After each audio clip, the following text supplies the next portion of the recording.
Hey, what's going on, guys? Welcome back to the SRS Files. Hope everybody had a great week and is looking forward to a new episode of the podcast. We got a great episode this week. We got Jesse, really great guest. So looking forward to being able to share this with you guys.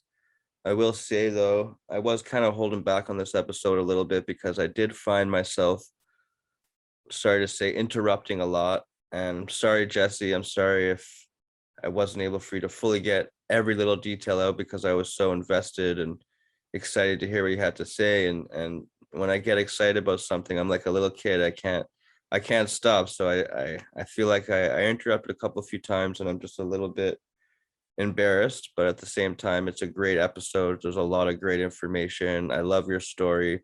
I just don't want to feel like I'm taking away from your story. That's all.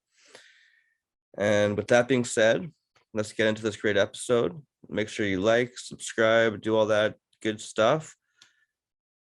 And what else was I going to say? Oh, yeah. So last night, ironically enough, I didn't put the episode out at midnight like I usually do, which I am now, and I apologize. But I had another dream about being at SRS. So I'm in my dream and we're in the van and I'm 35 years old. And there was a guy in the back of me that I used to go with, and I can't remember his name, but he kept putting his knees in the seat in front of me. And I was like, okay. Then the next van ride, same thing. And I look back at him and I'm just like, hey man, like, can you not do that? Da da da. And we kind of got in like this altercation. And then all of a sudden I sit back down, he's quiet, look around, I turn back around, I'm like, hey bro, like we've been here for a long time together. Like, I'm sorry if I upset you. I didn't mean to get mad at you. We've been homies we get along, we've been homies for a while. Like, why don't we just like be friends or whatever? And then he kind of like looked at me, kind of gave me like a laugh and a smile at the same time. It's just like, yeah. And it was just this weird moment. And then the next thing I remember, I'm like leading up towards the driver driving the van and some other person. I'm just like, I'm fucking 35 years old. Why am I still here? And then I think I woke up and I'm just like, what the fuck, man? I keep having dreams about this. And it's like so symbolical because I just forgot to put the episode out. So it's like I was missing something and I am 35. So what the F is up with that? I just thought that was crazy. Like I told you before in episodes, I have dreams about this place all the time. And it's definitely something that I don't know. Maybe I'm finally starting to heal from it because this dream wasn't like the worst, but it was still, I remember feeling a lot of like, wow, how am I still here? How am I still here? And maybe that subconsciously that just means like, how am I still healing? How am I still having this trauma from this place? What the hell is going on in my head? So I just thought some of you guys might think that interesting. I thought it was, and it was very surreal waking up and being like, oh, I'm not there. Why did that feel so real? But I guess that's just what dreams are. Anyways, with that being said, I want to get into the next episode, and I hope you guys enjoy, and I'll see you at the end of the episode. But it's like, it's, to me, it was more like a prison when I got there than like a rehab for sure. So when you first got there with your father, he dropped you off. What was your first impression? Do you kind of remember what it was like as soon as you got there? Well, I just remember thinking how both bleak and really beautiful the landscape was, just like these hills that were so worn down, and like what a metaphor too, just like how smooth the landscape was. And coming from Los Angeles, it was kind of a breath of fresh air, like both literally and figuratively. But the bleakness was both, like the weather was pretty grim the day I arrived. I arrived in August of 1998, and I think it was August, and then left in March of 99. And so getting there, I think I really quickly realized, oh, like this is pretty shitty. I could tell like right away. You just had a feeling in your gut, like before you even really like talked to the intake person or anything. Well, like prior to talking to them, my immediate impression was more so just like the landscape and just kind of taking it all in. Something in your stomach though felt bleak, you Oh, said. 100%, bro. Yeah. And then once we were in the front office there, it was sort of like a orientation type thing with, I don't remember the lady's name, more a secretarial person who worked in the office, and my dad and me. And like I was wearing like the clothes because, like they had given my mom and dad like a list of all the clothes you have to wear and like what's allowed and what's not. So I was pretty like dialed in when I got there in that regard. And so they kind of went through the checklist, and I think Sheriff Norm came by, and like I just got the vibe really quick, and I was just like, oh man, like this is gonna be a bummer. How long did you think you were going to be there when you got there? I was told 12 to 14 months by my parents, Oh, and wow. I told myself like, there's no way, like I'm just gonna work the system, and I did very successfully. And in your mind, you feel like you had to work the system in a way where you're not learning anything, you're not gaining anything from it. You're just trying to go with the system, do what they would make them happy, just so you can not get in trouble, not get abused, not feel like, I don't know, like it's hard to explain because it's obviously it's people like us that's been there could only really feel how it was to be there, but it's hard to explain it sometimes because it's so hard to explain. Yeah, bro. I mean, it's a trip for me, like more than 20 years later. I mean, I'll be 40 next year, for You're all looking this. damn good for your age, bro. Thanks, bro. Likewise. Yeah, I mean, to have all this stuff coming up is pretty wild. Just kind of psychologically and emotionally, and a sort of like Stockholm syndrome that I've like carried from this toward most of my relationships with authority. Like, I mean, we can dig into that deeper. I feel But like but you're but you're you're already kind of like a gentle person coming in there. You know you had your issues, behavioral issues. Your parents want to help you. You're voluntarily going, kind of like me, where I wasn't really volunteering. I got picked up, but I was kind of like, okay, I want to make my parents happy. I'll just do this. yeah, And you're kind of like going with the flow. You don't feel like you have a choice, and you just kind of want to make your parents happy, and you kind of want to just do the right thing. But in your head, you want to run away. You don't want to be there, hundred especially percent. especially a young kid, probably into like all kinds of cool music, going to like living in California, not California, yeah, that's California, LA. Yeah, Living in a place like that where it's very creative kind of place, a lot of crazy energies, and coming into a place like coming in very gentle, and then do you feel like you came out maybe like a little crazier? 100%, bro. Like, yeah, I mean, it's like where to even start with that? I mean, I have a strange background of like uh, performing arts and competitive sports. And so like I did competitive gymnastics, competitive taekwondo, like a whole bunch of shit before I got into drugs. And I got into drugs after being molested. And like when I was 13, 14, none of this stuff was addressed at Sorensons. I wasn't allowed to discuss anything like that. Like I remember, so I got there, went through the initial orientation. Greg was my counselor. Sharon was my therapist. I'm pretty sure her name was Sharon. And Okay. I remember having my first, well, you get your bunk mates, all that, kind of going to the mess hall, the what do they call it, the lodge. The Lodge. Um, yeah, the lodge. And I mean, It's like some of like a the Twin Peaks staff episode. who were there. Oh, bro, 100%, dude. Yeah, that's an apropos comparison. Like um, let's see who all there was. Um, Tom Baldwin for sure. Clay and well, Mike ended up being my therapist later on. I'm a little jumbled up. I mean, basically, I remember I got my bunk mates and started in school right away. You didn't Um, go work on the farm for a week or two, like level two? oh, that's right, I did, bro. So That's so so right. you get there, you do your intake, and then you maybe hang out.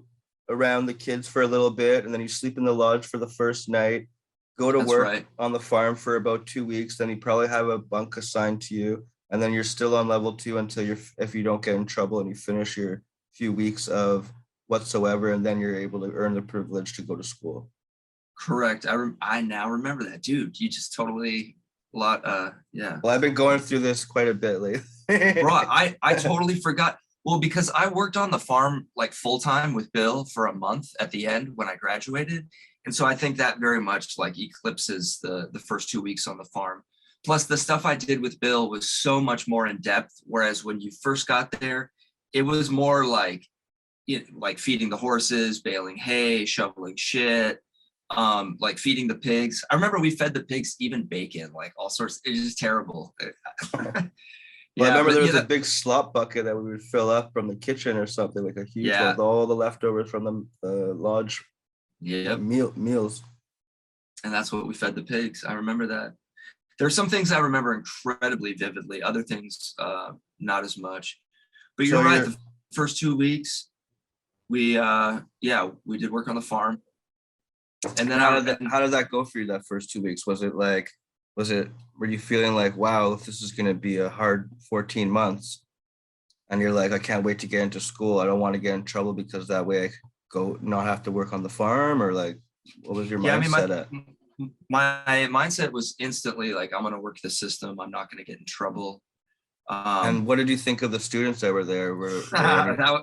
That was kind of where I was going next, because like I didn't realize, nobody told me, like, by the way, nobody told my folks, by the way, like court ordered kids who've been arrested and like this is their, their sentence essentially, are going to be there too. So I had no idea that it was going to be like pretty rough. I'm very much a peace loving person, and I got in a lot of fights just to protect myself. I remember body blows was a big thing. Just don't hit the face. So And you walk in a cabin, they put a blindfold over you and they just beat the shit out of you. Pretty much. That's what it was. so that never happened to me with a blindfold. Uh, Um, I remember just trying to advocate and stand up for myself to, like, there was a guy named Joe, there was a guy named Jesse, a guy named Corby. Jesse was from San Luis Obispo. I don't remember where Joe was from. He stole a car at one point and ran off. Corby was from Texas. There were a few guys who you learned right away, and some dude from Boston, Sullivan, I think was his last name. Dude was like a Golden Globe like boxer back in Boston, and he's from Southie. And you just got all these people who are like court ordered there. And I mean, like, I'm one to go with the flow, but I didn't want to like have my ass handed to me. So I kind of stood up for myself when I was kind of getting punked by people. And then I learned like pretty quick, like, oh dude, like you're gonna be fighting a lot if you don't figure out a more peaceful way to kind of go along, to get along. So I had a guitar with me. That was one huge privilege and perk that I had, was my acoustic guitar. So I mainly just played music and stuff. So you kind of felt you're walking a thin line between trying to work the system, not get in trouble, and then not get punked by the other kids or feel bullied. Absolutely, bro. Like trying to protect myself, because the staff isn't protecting the kids from each other. And so, you're kind of ruled by the least among you, like the toughest, the most aggressive, the most territorial. Fortunately, all of my bunkmates were rad. I was there with Kyle Bruder, a guy named Dan from Colorado, a guy named Ricky from St. George. Poor Ricky, he was even Mormon, bro. He was sent there, no drugs, none of that shit. His parents were just tired of him. And There like was so many people that went there that did not deserve to be there. I don't know if you listened to the previous episode that I put out with the girl Kim, and she was there when she was 12 years old for suicide. Because her father got killed in a car accident, and they sent her there because she was suicidal at 12 years old, and they were pretty much discriminating her and calling her derogatory names like, you're a slut, you're a whore, and da da da. And this girl's 12 years old, she doesn't even know what boys are yet, Bro, I have a 15-year-old daughter, and that makes me furious and Well, that's like just why we're doing heartbroken. this podcast in the first place. Is first of all to heal because it's very traumatic after 20 years. I'm not sure about you. And the other reason is to shed some light on this place because no one else is really kind of doing anything. And when anybody does, I've said it before, they go out and they sue them. Sorensons Ranch School sues anybody who does anything to do with anything that they consider like slander or whatnot. But lucky enough, there's freedom of speech, people's real stories and people's real opinions, and we're going to do this no matter what because it needs to be said, it needs to be out there. And and you guys are, and me and myself, we're all so effing brave to be able to come out here and say our past trauma, our past addictions, our past this and that, and some of us still deal with it today. It took me over 30 years to get to the point where I'm at, you know. Yeah, bro, I still smoke weed every day. I mean, I don't do any other drugs. I live a Oh, very holistic life, but oh, like I I still still deal with the smoked weed trauma. forever, and then I Yeah, recently quit because I quit smoking cigarettes, and that came hand in hand with me. So I'm good for like, you, ah, man. if I don't need cigarettes, I don't need weed, you know. Yeah. I mean, spirituality for me and like having a lot of ego death experiences on psychedelics before I was sent away, it was like, interesting trying to kind of reconcile some of the positive things that I took from my like earlier, more like exploratory phases. Like I kind of wish I would have had some like counseling of some sort, like some transpersonal psychology or something cognitive behavioral, like something Before or actually after some, Sorenson's? oh gosh, like in place of like that Oh, would have of course, of course. yeah, I I mean, don't know if you heard the last story before that as well on a podcast episode with Adam when he was talking about how he ran away and got sent to jail and then got sent back to SRS. But he mentioned that going to the jail, he was happier there than he was at Sorenson's. And he told the jail people, "Oh, if I go back there, I'm going to get the shit kicked out of me, this and that. This is what they're going to do." And then they led an investigation, and then they ended up not being able to continue with the investigation, I think, because the sheriff of Koosharem is a Sorenson. And they ended up just being like, this is private property. You can't come in here and take pictures and yada, yada, yada. And I bro, don't know that's where fucked up, I don't man. know where I was going with this. No, I forget, but no, like I'm a little fragmented here. I spoke. There's a really sweet gal named Tirsa who had a friend who has a friend who went to Sorenson's, and she's an interesting gal. She's an actress. She's from the Netherlands, and she's doing a podcast about resilience.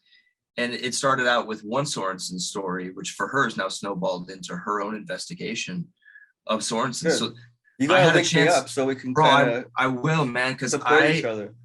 I did a podcast with her, gosh, a couple weeks ago, and I feel like I was a lot more cogent in that interview. Like the emotions of this coming up, like I feel like we'll definitely dig deeper because, I mean, yeah, I mean it's a lot to unpack, and to do so in a linear fashion is hard because of how everything gets kind of tangled up. But my initial and immediate experiences were once I was in school, I was able to focus on that as the primary thing that I was doing since it was independent studies. But most of the kids in school there, like they really weren't getting the help they needed per se. Like if you weren't self-motivated, you weren't really going to get a lot of help. But I started working on that while also trying to be proactive in my therapy sessions, but that went horribly wrong right away. Like Did I you brought, find the, sorry, go on. well, I brought up with Sharon that like, well, I feel like I'm using drugs because, a lot of my family dynamic is unhealthy. And rather than her being willing to listen to that and unpack that, that was instantly equated to me blaming my parents. And that was like off limits because they were like, the golden goose for them because my dad was paying out of pocket for me to go. So I wasn't allowed to say anything bad about my parents or my family. And so really quickly I realized, well, how am I going to be able to heal if I can't talk about my problems and like my family? Um, That's sad, man. That's it, like, so I just bottled it up. I was able to switch therapists. I switched to Mike. Mike was my new therapist. He gave me a little bit of leeway with that, but he always brought it back to basically like, yeah, this is your choice. This is your fault.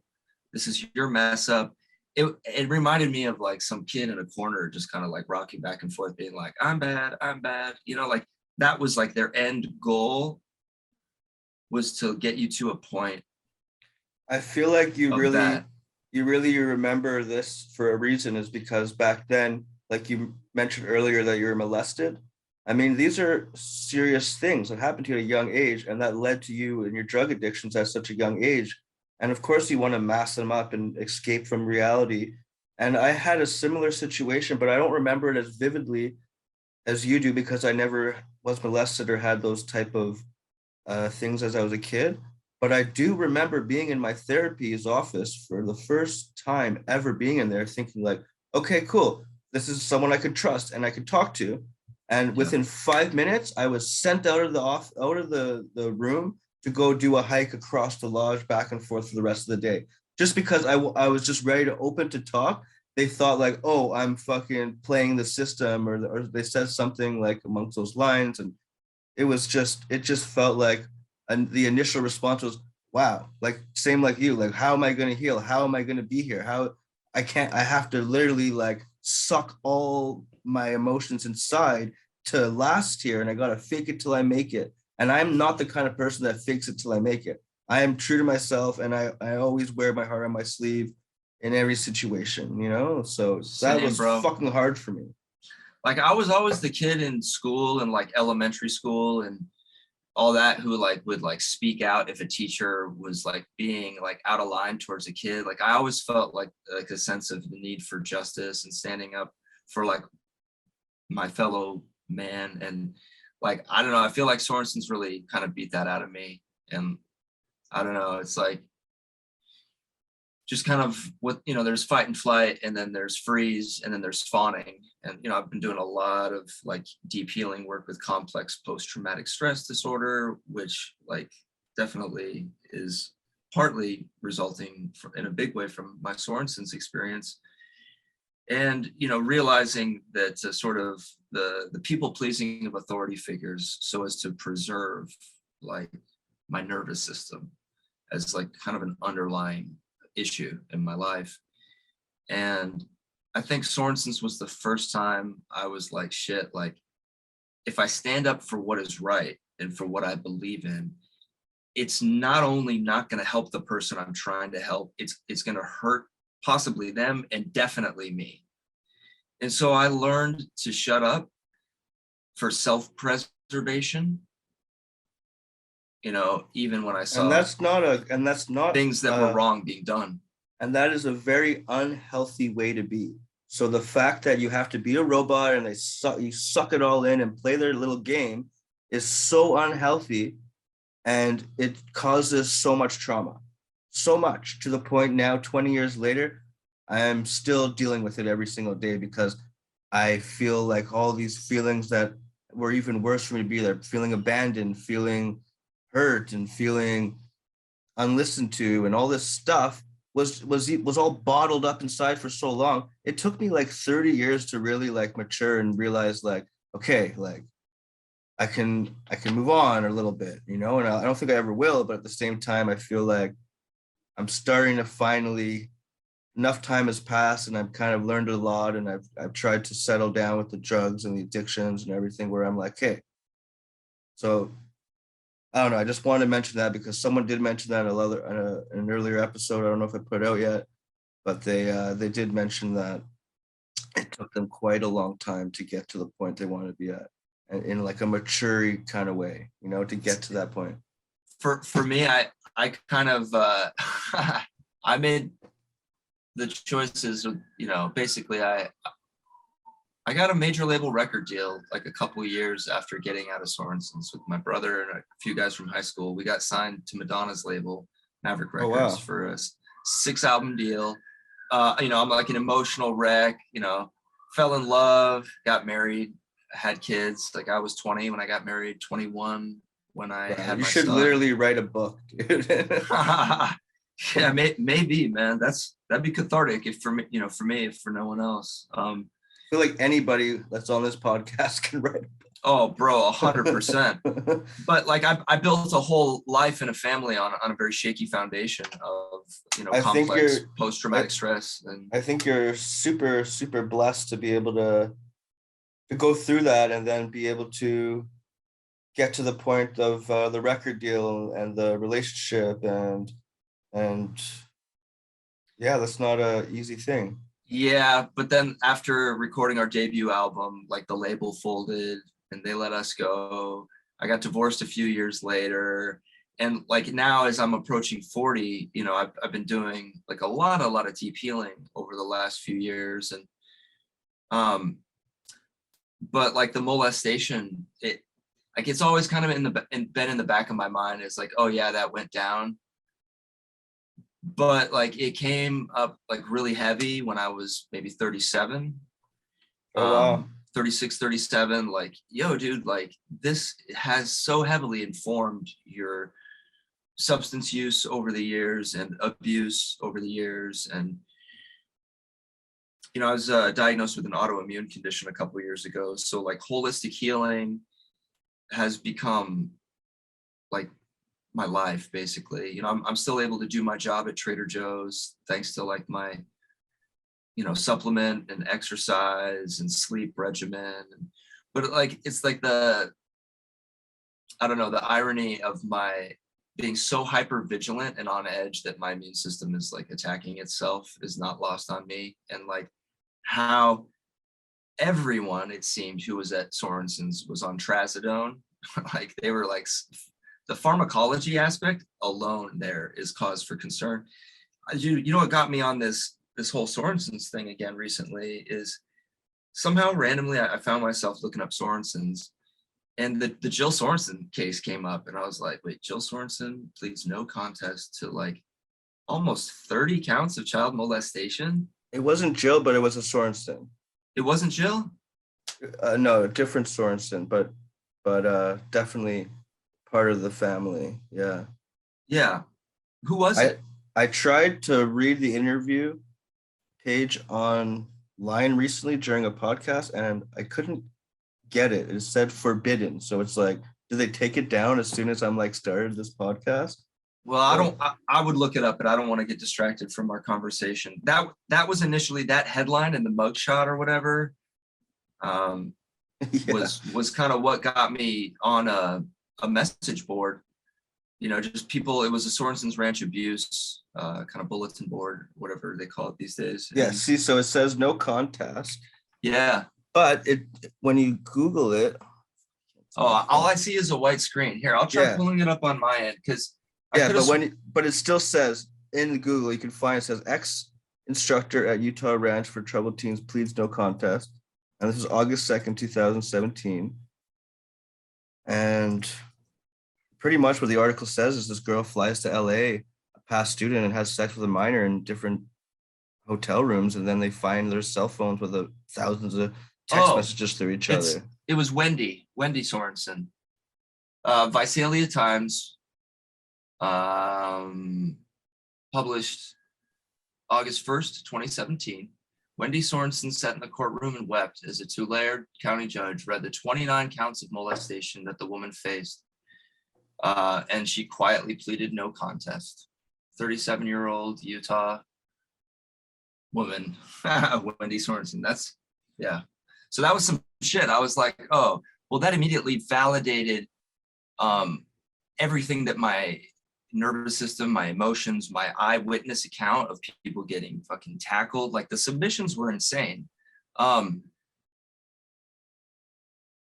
trying to remember. I also remember seeing that, and I kind of felt like a little bit like for some reason happy just because that there's that. Yeah, good. You finally got caught. Like finally. Yeah. This was so vindicating. I kind of feel like I know it's mean to be happy for that, but at the same time, I'm like, these people have been sweeping so much crap under the rug for so long, and there's been so much stuff going on in this place. It's like I think they all probably deserve to be sitting in jail.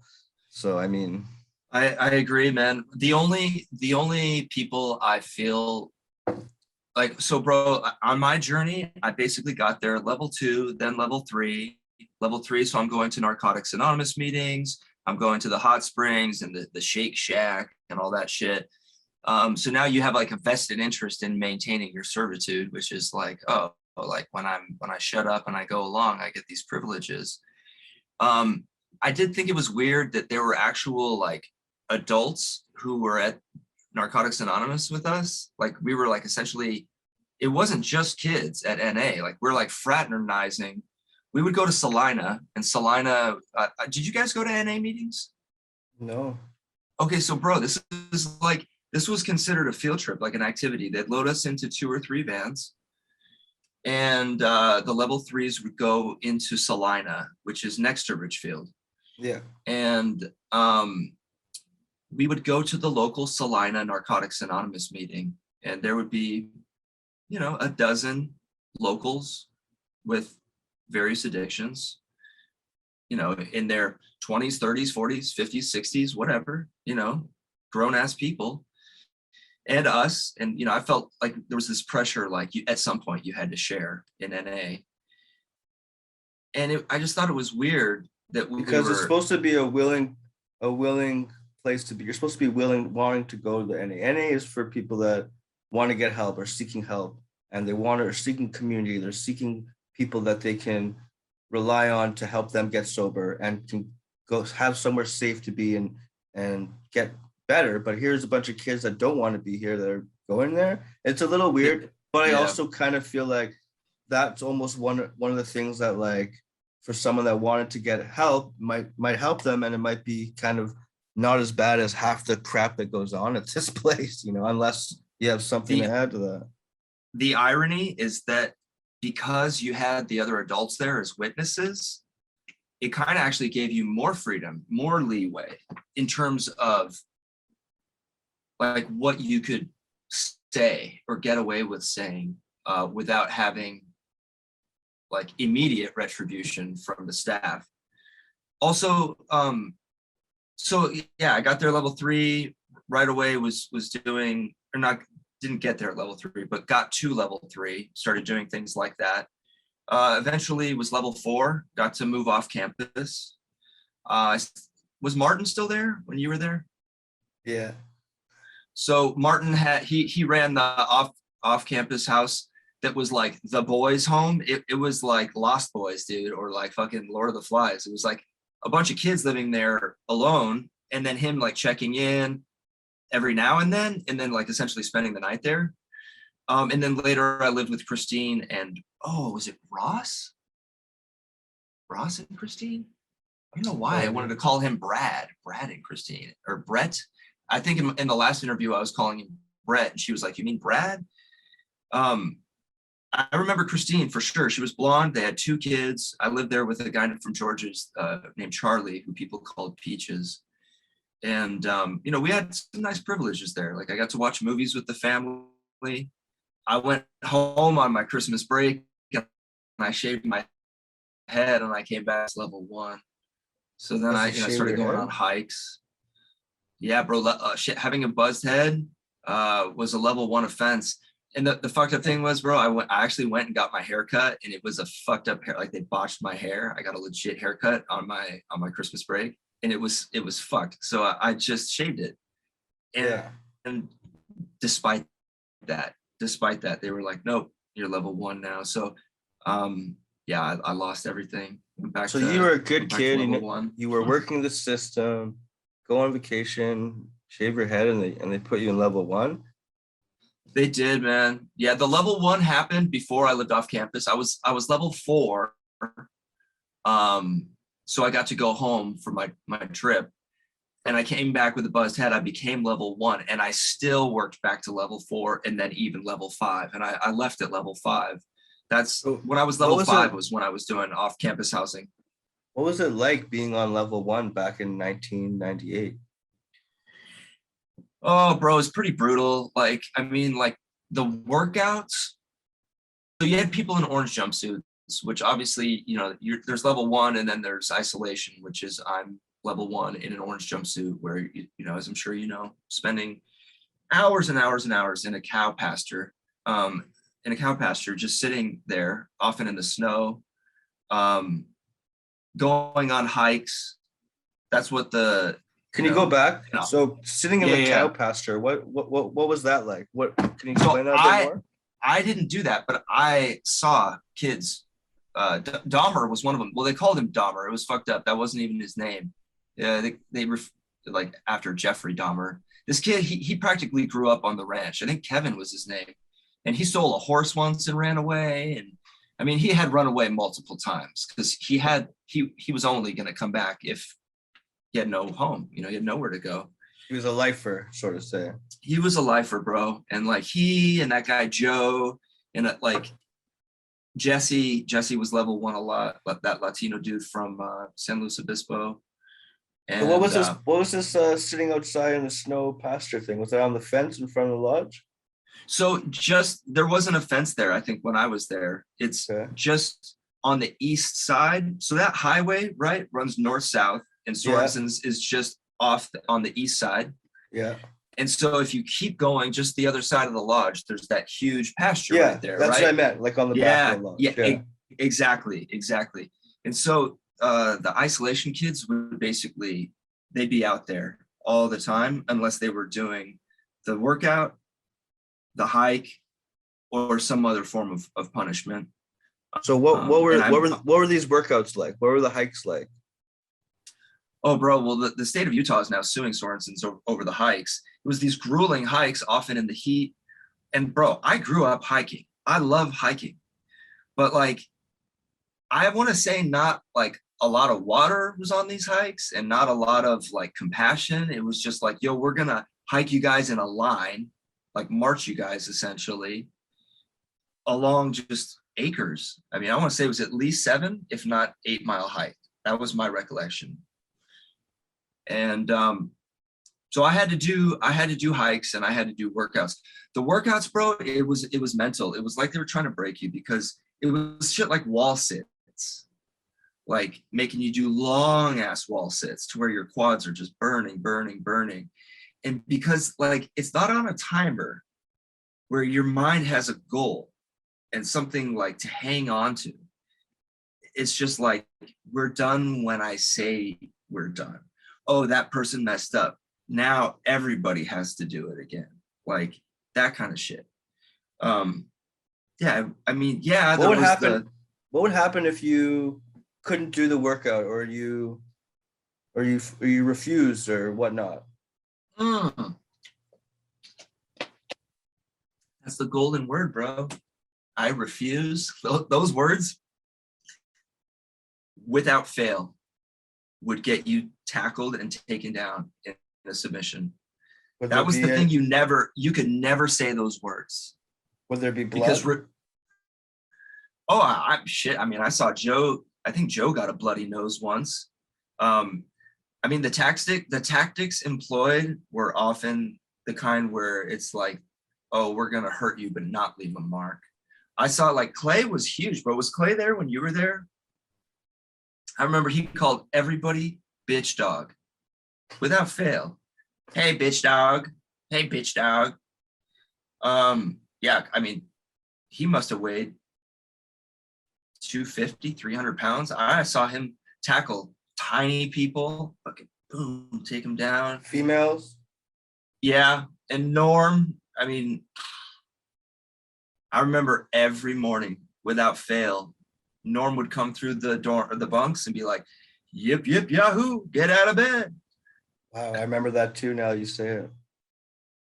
Every morning, bro. I'll never forget that. All, the chores we have in the bunks so that you can these workouts were brutal.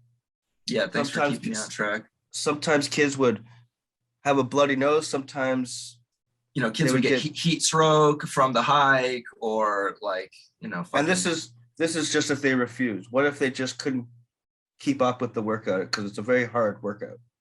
Oh, bro, then like I said before, you'd get shamed in front of everybody. You'd still have to do it, and everybody else was going to have to do it. So now the staff has recruited everybody in hating you, you know? Okay. And so, I mean, like that's like crazy shit, man. So you Because couldn't now keep up to the everybody's, workout. Now everyone's kind of dogging you, being like, "Look at oh this guy, yeah, can't yeah, keep up. You're you're getting us all in trouble." you're fucking us up. You're holding us all up. Yeah, And now we exactly. all have to do more because of you. And then you're feeling like this huge amounts of pressure. Yeah. So again, like I was like very physically fit. So I'm like keeping up with this stuff, but it's hard for me. And like I'm like a conditioned athlete and shit. And like I ran cross country in high school. I wasn't in the best shape when I got to Sorensons because of like I was more sedentary doing music and using drugs. But like I was struggling to keep up, but I was keeping up. So like you got kids who just like really aren't physically fit. I mean, like the nutrition wasn't great. I mean, they fed you like a lot of calories, but like empty calories. It's Were legit you food, highly processed. were you guys eating food that they made from the farm? Like were you eating like No, no, no, no. The one thing that was local that I can say without a doubt was the milk. The milk was incredible. It was like that metal machine with like like a IHOP style like fountain yeah, dispenser. big That stuff was brought in big, yeah, bladders that they, plastic bladders they put inside this metal machine. Like that shit was really good. Everything else I want to say was processed food that was like, frozen or brought in, supplied. and it I was got to spend repetitive a every day, little same time. old shit. Oh yeah. Yeah, because I got to spend a little time back in the kitchen once, and I remember seeing some of the packaging. It was all just like typical, highly processed packaged food. It was Um, what you would think would be like their cheapest option that they can get to feed the students. oh yeah, yeah. So they can pocket more of the money, you know. So the workouts were hard. Food sucked. Um, what Yeah, like is what is the isolation room? Was there an isolation room? so. In my experience, there wasn't. It was the cow pasture, and one of the stories that I read of this gal who was she was out in the middle of winter, which I remember seeing. I remember seeing sleeping bags, orange jumpsuits out in the cow pasture in the snow. And somehow, like, the sleeping bag was like made it okay or justifiable in their eyes. Meanwhile, this girl writes about pissing in her sleeping bag and it freezing over. And I mean, like, that was pretty common from what I gathered. I never had that happen to me, but the things I saw confirm that, just what are you going to do if you're spending hours and hours and hours? I don't see them having access to the bathroom except for when they bring them in for meals. And for that matter, I don't remember them bringing the jumpsuits in for meals. I remember them bringing food out to them.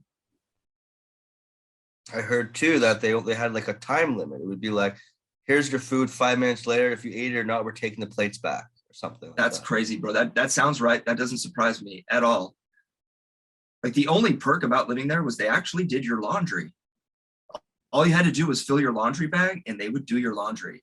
Well, Oh, I don't think they'd even want us to do it because they treat us like we're animals. An that's animal true, can't do bro. their own.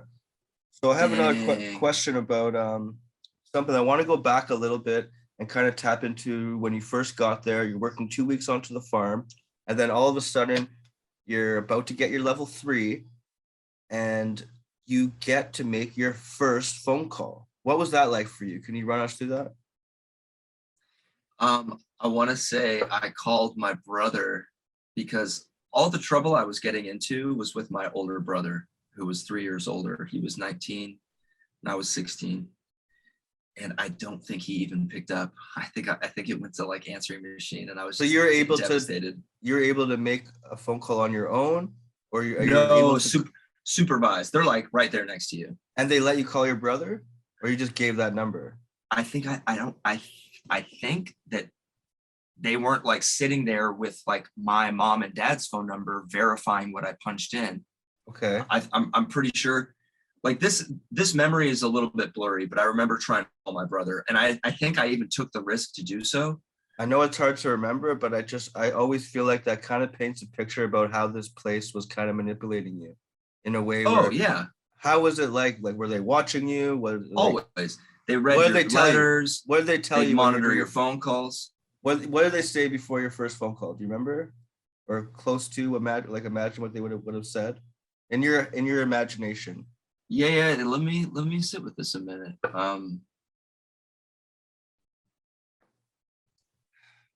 Because for mine, Oh, I I remember remember. specific. I remember being told not to say anything bad about the ranch. Like, don't be shit talking the ranch. I mean, not in those words, To me, but it was almost like, listen, if you want to continue to go to level 3, you want to continue to have your privileges, then you better not say you want to go home. You better not say anything negative about this place, or say anything remotely whatever. And they just kind of tell your parents like he's gonna complain, say this or that. He'll say anything to go home. They kind of have like every little angle worked up. Like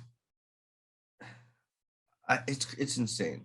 So that's why it's I really crazy, bro. wanted to That remember. doesn't that doesn't surprise me at all, bro. I think I think what I remember is like knowing like that in that Stockholm syndrome, like knowing better. Not falling in love with one's character per se, but like the bending over backwards to please your captor so as to like Yeah, receive less you are you already have your punishment. tail between your legs. You already have your tail Yeah. between your legs. You're already thinking, I gotta work the system, I gotta do this, gotta do that. And Level 3 is very much a carrot that they dangle at the expense of your authenticity. yeah, I remember being like, oh wow, my first phone call. I'm so excited to talk to my mom, but at the same time, like I'm actually scared because I can't say anything, and all I can do is pretty much like cry and just be like, yeah, I'm okay. Bro, that's yeah. When I finally did get a hold of somebody and got through my first time, I I think it actually was my brother. And because I don't think I really wanted to talk to my parents at first. And then I remember getting one letter like from each of my parents like the whole time I was there. And I just kind of One was, letter?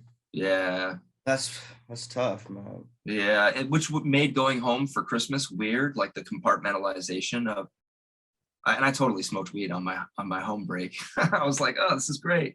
I did manage to kick smoking cigarettes. That's one thing Sorensons allowed me to do, was have enough time from that. But that was not because of anything rehabilitative they did. It was simply because I lacked access. Well, we all know that both of you and I are stories. We don't want to be there. We're not there to gain anything besides work the system and get the fuck out of there. So of course, 100%. that's what you're gonna do. That's what you want to do. You want to hang out with your friends. You want to do music. You want to fucking indulge in a little bit of weed, which is okay for especially at that age. It should be okay. Yeah, it's like my parents, they weren't forthcoming with me about like their own experiences with drugs in the past, and they were very conservative at this time in their lives, and so it was just kind of like this thing that was never talked about. And I know my parents well enough to know that even though they could have been more forthcoming and maybe more proactive in helping me, I know the goodness in them would not have wanted me to endure Sorenson's as it was. I agree. I feel like they wanted to do the right thing, like my parents did, but they did not know what was going on there. And I think they'll never really, or no, I think now they will because I'm doing this podcast. But I feel like it took till this point to kind of really sink in a bit because all they really want to do is the right thing, and they don't want to hear anything else. In my opinion, in my experience. Absolutely, man. I mean, like, I feel bad that my dad shelled out like $21,000 over the course of like 7 months. I mean, that's like the thing I feel the least bad about. I feel bad for my nervous system.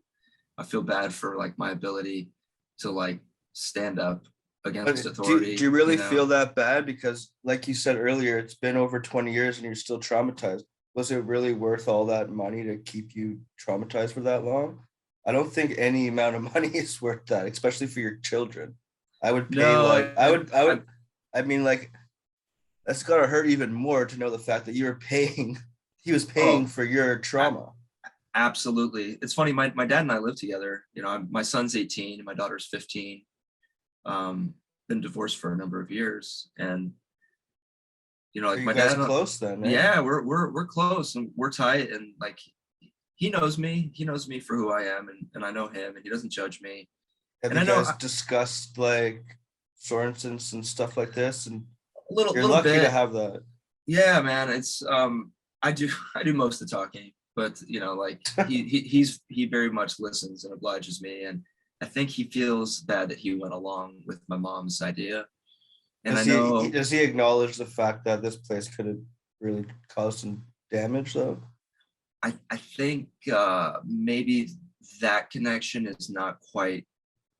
I think he knows it subconsciously, I feel but like just every parent should know this because this place is still running and they're still sending people there today, getting yeah, traumatized, that's getting fucking abused, crazy, getting bro. hurt. I feel like you know Well, with somebody. that being said, and I don't want to keep this super dark, there are some lucky kids out there that do find it a good experience, or it helped them in a way. Even but that doesn't take away from the fact that this place is bad and the people that run this place are bad.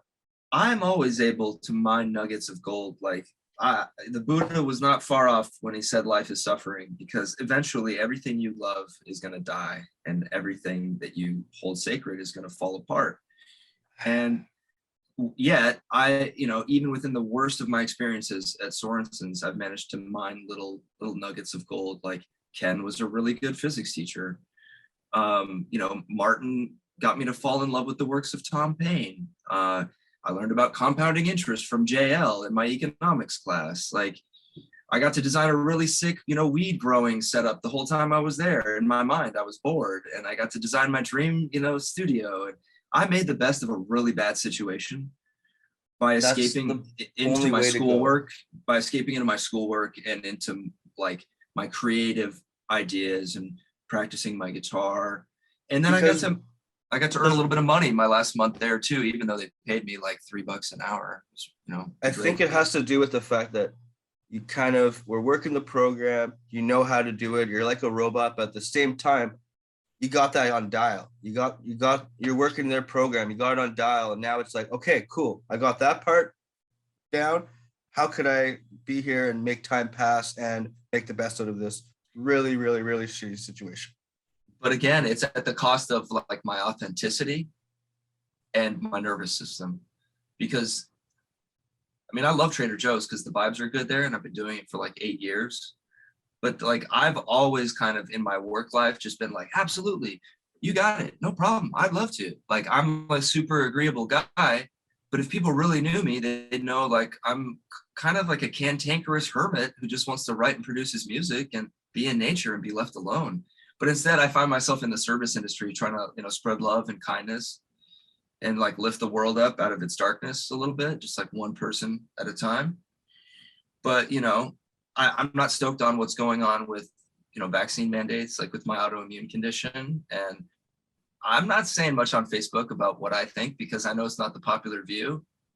And I'm thinking a lot about Sorenson's lately and how I wouldn't hesitate to speak my truth and share my voice I if think it's that it's had been important. such a. I mean, it really brainwashed me into trying to please authority figures. I feel like there's so much to talk about this place that we can never finish it in one episode, and we can never paint the audience or whoever's listening a full picture of this place. It's in my mind, the way I want them to like understand it is the way how I felt it and being there, and after 20 years still feeling it. Like I want to paint that picture so much. So I'm just gonna ask you maybe a few more questions and I'd love that. feel Oh, happy. before I forget, do you still have dreams that you're there?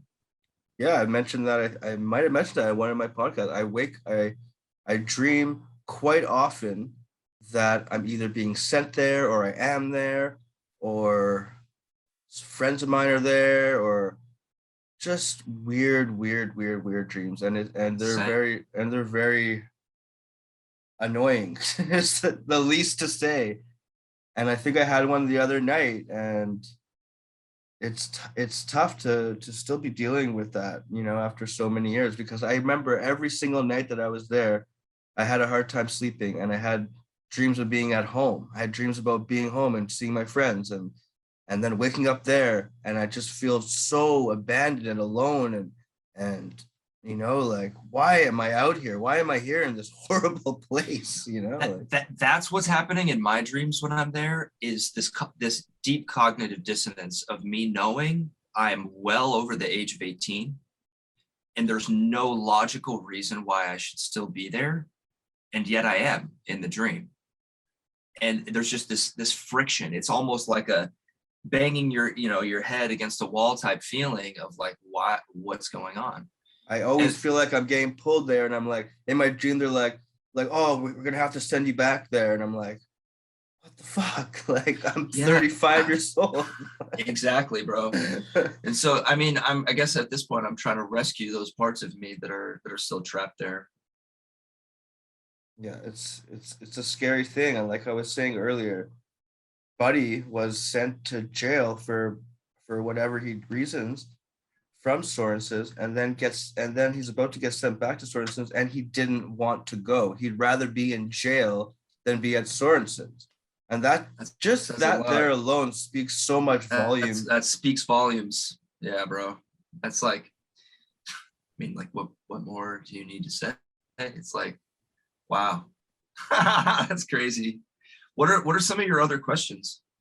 So a lot of them we've pretty much answered a little bit already, and I'll just ask a couple of them. Like, what are your top 3 best experiences there? Make it a little positive, a little bit. Yeah. I suppose sharing my music with people there. Like, I was already playing writing guitar. songs around, playing guitar for people, and people kind of like having a little bit of respect for my ability, and allowed me to kind of embody a different role amongst the kids there. Because once you're there and you're not new, and you sort of establish yourself that you're not a threat, and that you're chill or cool in your own way, as long as you don't like do something stupid to somebody who's got a short fuse, like, typically at that point I found like, okay, I can kind of just get by. It was initially when I got there that it was a little rough in that regard, but it's funny, Corby and we didn't get along when I first got there. He was like a very strong personality, and I miss that dude. We ended up singing in choir together. We did the choir class with I forget the lady's name, Melinda, forget her name.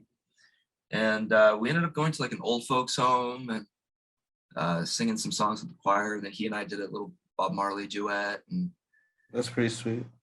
And so then you guys bonded with the music pretty much. Yeah. And then I think living with Christine, I guess it was Ross. That was his name. I don't know why I kept thinking Brett. And then, yeah, it's been a while. Yeah, it has been a while. I think the thing that makes me anxious is that the really concrete memories of kids being tackled by huge adults and hurt. Like, I just don't want the concreteness of those memories to be undermined by the murkiness of some of the more detailed memories. Do you know what I'm saying? But that would fall under more of the 3 worst experiences. Yeah. All right, we'll get to that. So do you have any other living with Christine and Ross? I think his name was Ross. Was actually music a good experience. Is a good experience, being able to kind of escape the, let's say, the craziness there with music. Oh, bro, and I liked working with Bill. Like, Bill was kind of cool. Like, you could tell Bill was the black sheep of his family. Like, he actually went to Chico State, I believe, and studied. Bill was an old cowboy guy. And, yeah. But bro, he spent time in California, man. Like, I'm pretty sure he was. Sorry, I just wanted to give people a little bit of reference to who he was. Kind of, he was like an older guy who did the farm. He worked on the farm, and he would work with him if he went there. And he was eccentric in his way. He can be a hard ass. A lot of kids actually kind of loathe to have to go work with him. But I Oh can yeah, he could be a total dick. but I can see if you're on his good side and you're helpful with the work, that he would probably be appreciative and it would be a lot easier, sort of say, for you. I saw two sides of Bill, and most people only see the one, which is like, oh, I'm level 1 or level 2, and I'm, like you said, I just got in there and I'm working. Where, he's mainly yelling at you and telling you what to do. And then for me, like, I spent 8 hours a day with him for a month, and so I mean, at one point, I'm like driving a pickup truck, and like having some freedoms with him. Bro, I remember having to birth a dead calf with him. Yeah. Baby cow died inside the mom. How And did that feel? bro, it was so traumatic. I mean, I'm like, on the one hand, I felt like, wow, like this is some real shit. Um, and it felt like, oh wow, like I'm getting life experience. But like I look back on it and like, it's alarming to think about, like reaching up into the cat, into the mom, and putting like these chains around the ankles of a dead calf and then pulling it out.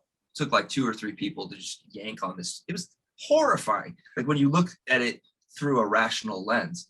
Also, I feel like these are things you have to do on a normal ranch anyways, I would imagine. Yes, I would imagine 100%. So I kind of chalked it up to like, yo, brother, like this is the job you're working. Similarly, Bill tried to save a colt, baby colt. It was super dehydrated. We broke out the electrolytes in a bottle. It's funny. This is one of my positive experiences. Of course, turning bad. Sorry. Went to put it down the throat, and he put it in the lungs, and I watched this baby colt like drown right in front of my eyes. Terrible experience. Wow, that's kind of traumatizing. And yet, despite those two things, like I got to feed bison, got to be really like close to the animals. So for you, it was playing guitar, Christine at the off-campus house, and then the animals and working with Bill. 100%. Like, it's interesting that you single out Christine, because I felt like she was the mom I never had. Like she had 2 kids. She was such a good mom. That's my next question. I was going to ask your kind of relationship with her, because you kind of made that apparent that was one of your best experiences there. Well, gosh, like Charlie and I had our own room, and her kids were like, they treated us like family, and so did Christine and her husband. That's beautiful. I remember watching Mulan, like a lot of movies, like a lot of Disney movies with the kids, and like none of that stuff was sanctioned by the ranch. It was all like on the DL, and it just felt cool to like have like a semblance of. You felt like a normal person for a moment. Bro, in a more functional house than probably my own at home. Like, yeah, I mean, for all the weirdness of the inbred aspects of like the Sorensons and the Bagleys, and how everybody's related to everybody in that town. It's kind of weird. But like this was like one little like nugget of goodness. It was, yeah. That's beautiful, man. And then back to the farm. So I have another question about that. You said it was a great to be around the animals. And since you worked there and you're around it so long, and the students and being on level 1, have you ever witnessed any animal cruelty? Yeah. Well, I mean, if you consider feeding bacon to a pig, I mean, then that was a daily occurrence. I mean, that's more. Well, like, anything worse than that? Like, do you remember any? Oh yeah, I remember kids kicking animals, and stuff like that. I mean, any like killing of any of the animals? Any? Well, aside from, do you remember any sexual things done to the animals? You hear about that kind of stuff. I heard about that kind of stuff for sure with pigs. Well, hearing about it and seeing it are 2 different things. But at the same time, there's some truth in everything. Yeah. So, like, what did you hear? Pig incident with that kid they called Dahmer, that like he had done something with one of the animals, and like had sex with the pig. Yeah, pretty much. Wow. Whether or not that was true, I don't know. But the thing that frustrated me about working with the animals was the emus. I don't know if I'm saying that right. Emu. Yeah, sounds right to me. Bro, they're scary as can be, dude. That they have huge claws and beady red eyes, and we'd have to feed them not, they were over the fence. The normal, like the level ones, they didn't get to be near them. So we had to go over that fence. And one of us would be with the shovel, like trying to keep them back, while the other is trying to feed them. It's scary stuff. I remember that, but that's crazy. I remember a good memory was the little baby goats. Like when they're little, They're so cute. They just frolic around, bro. It's like the And cutest thing I've ever seen. everybody liked the baby goats. Even if you were the most cruelest kid and you were torturing animals, you still wouldn't torture a baby goat. It was they kind of brought out this little light in a so the reason why I brought up the animal cruelty, because I've heard stories that I've witnessed, and I wasn't there in front of it, but I was right there at the same time, like somewhere else where someone was joking and talking about snapping necks of rabbits chickens, dropping bunnies off of fucking the top part of the branch, watching their legs break.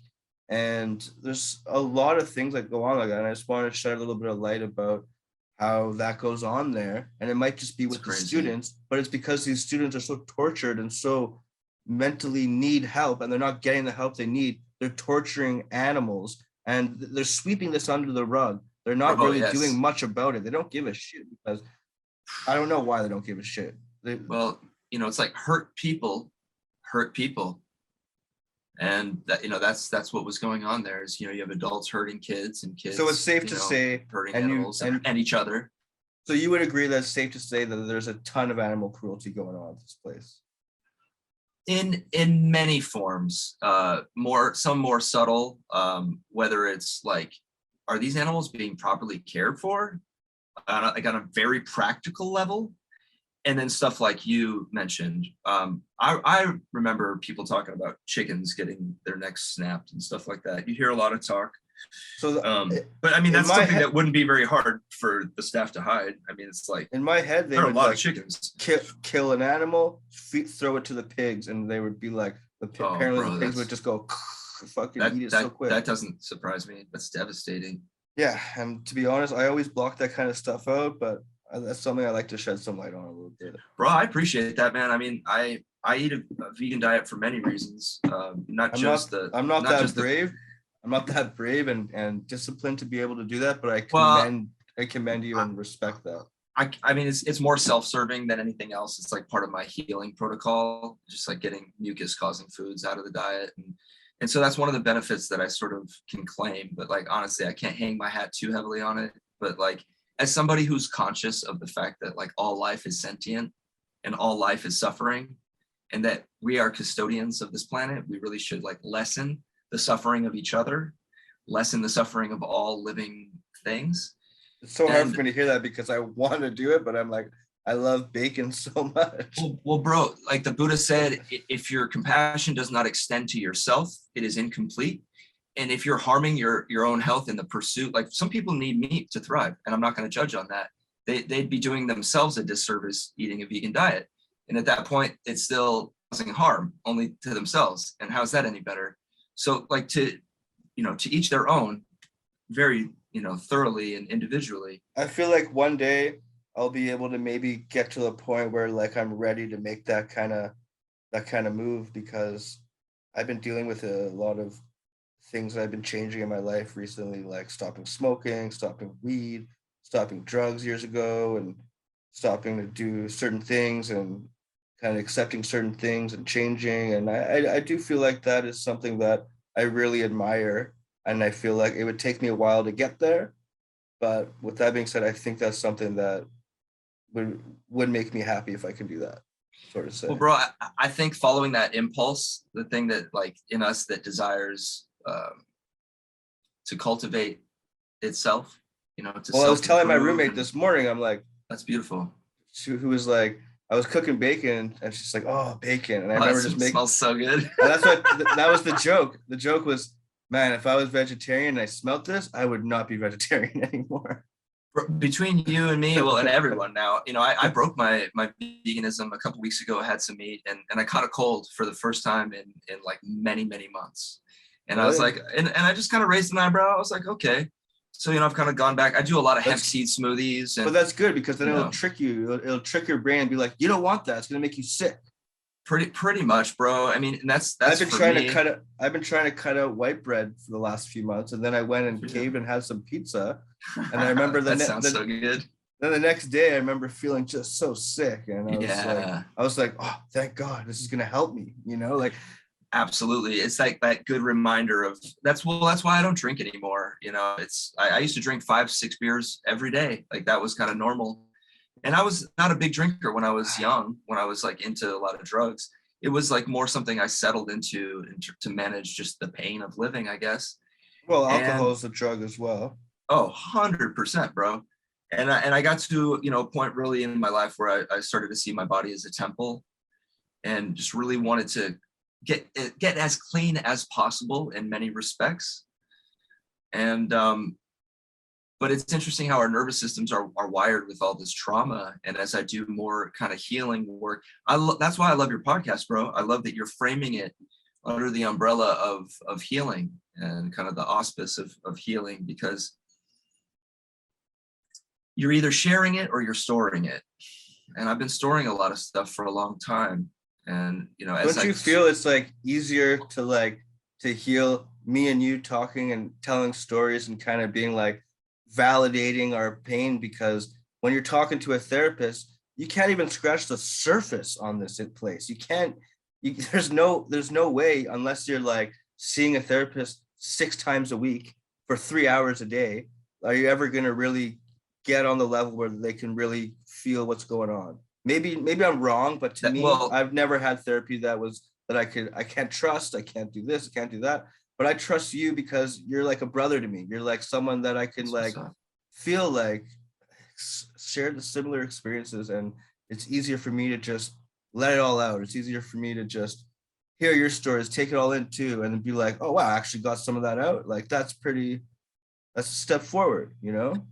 I agree, bro. I think even the best listeners who haven't been there, no matter how good they're listening, we as sharers run the risk of feeling invalidated by any response other than one of complete and total comprehension, which would come from having gone through it.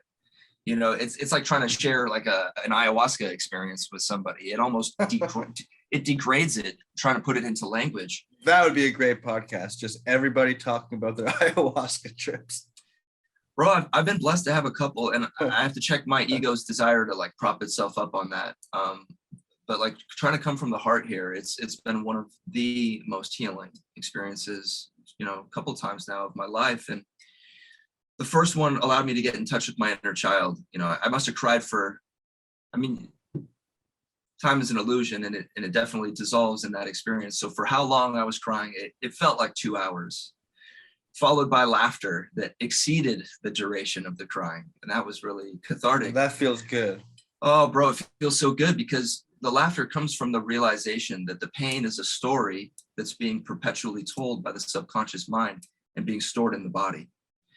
And so when we become conscious of it through talking about it, through having a shamanic journey, whatever it is, that is allowing us to get in touch with these parts of our body and our subconsciously held memories stored in the body, that, we can transmute them into words.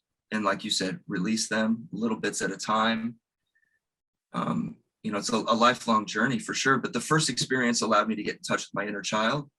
And the second experience allowed me to really embrace like the idea of growing up and, moving past the parts of my psyche that still maybe hold on to things like entitlement and wanting to be taken care of, or, I wish my parents could have given me A, B, and C, like that kind of thinking, and learning to kind of give those things to myself, learning. That's something you kind of probably need to kind of do on your own and realize, like, if I want to be something or do something, I need to really do it on my own. I think it took me 30 years to do that. Like I was saying earlier, it took me a long time to mature, is the word I like to use.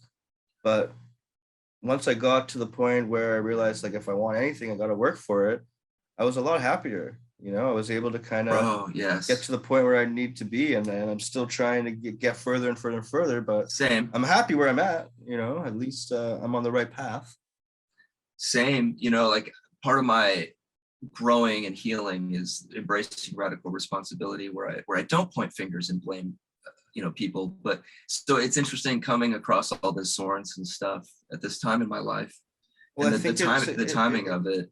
I think it's like you said earlier, when you were 37, you were just starting to kind of, I forgot what it was you were saying. You're kind of going through the Sorenson's thing again at 37, trying to heal. I'm 35, close to that age, and I'm trying to heal. And I think that's, I don't know where I was going with this, but I think that's like important, you know? It is, man. I think to continue these conversations to where I think what you're doing is super important, bro. Like I can't help but like feel on a very nuts and bolts level that there needs to be a class action lawsuit. I think I think in many respects, because we Well, live we can in sit a, here all day and say that needs to happen, but at the end of the day, the best thing we can do is talk about this place and kind of get your story out there a bit, because obviously that would be amazing to see this place get shut down, but that's out of our control. yeah, man. I mean, this is something my son and I talk about a lot, is like, at what point am I a part of the problem? And, I definitely can't blame myself for my Sorenson's experience.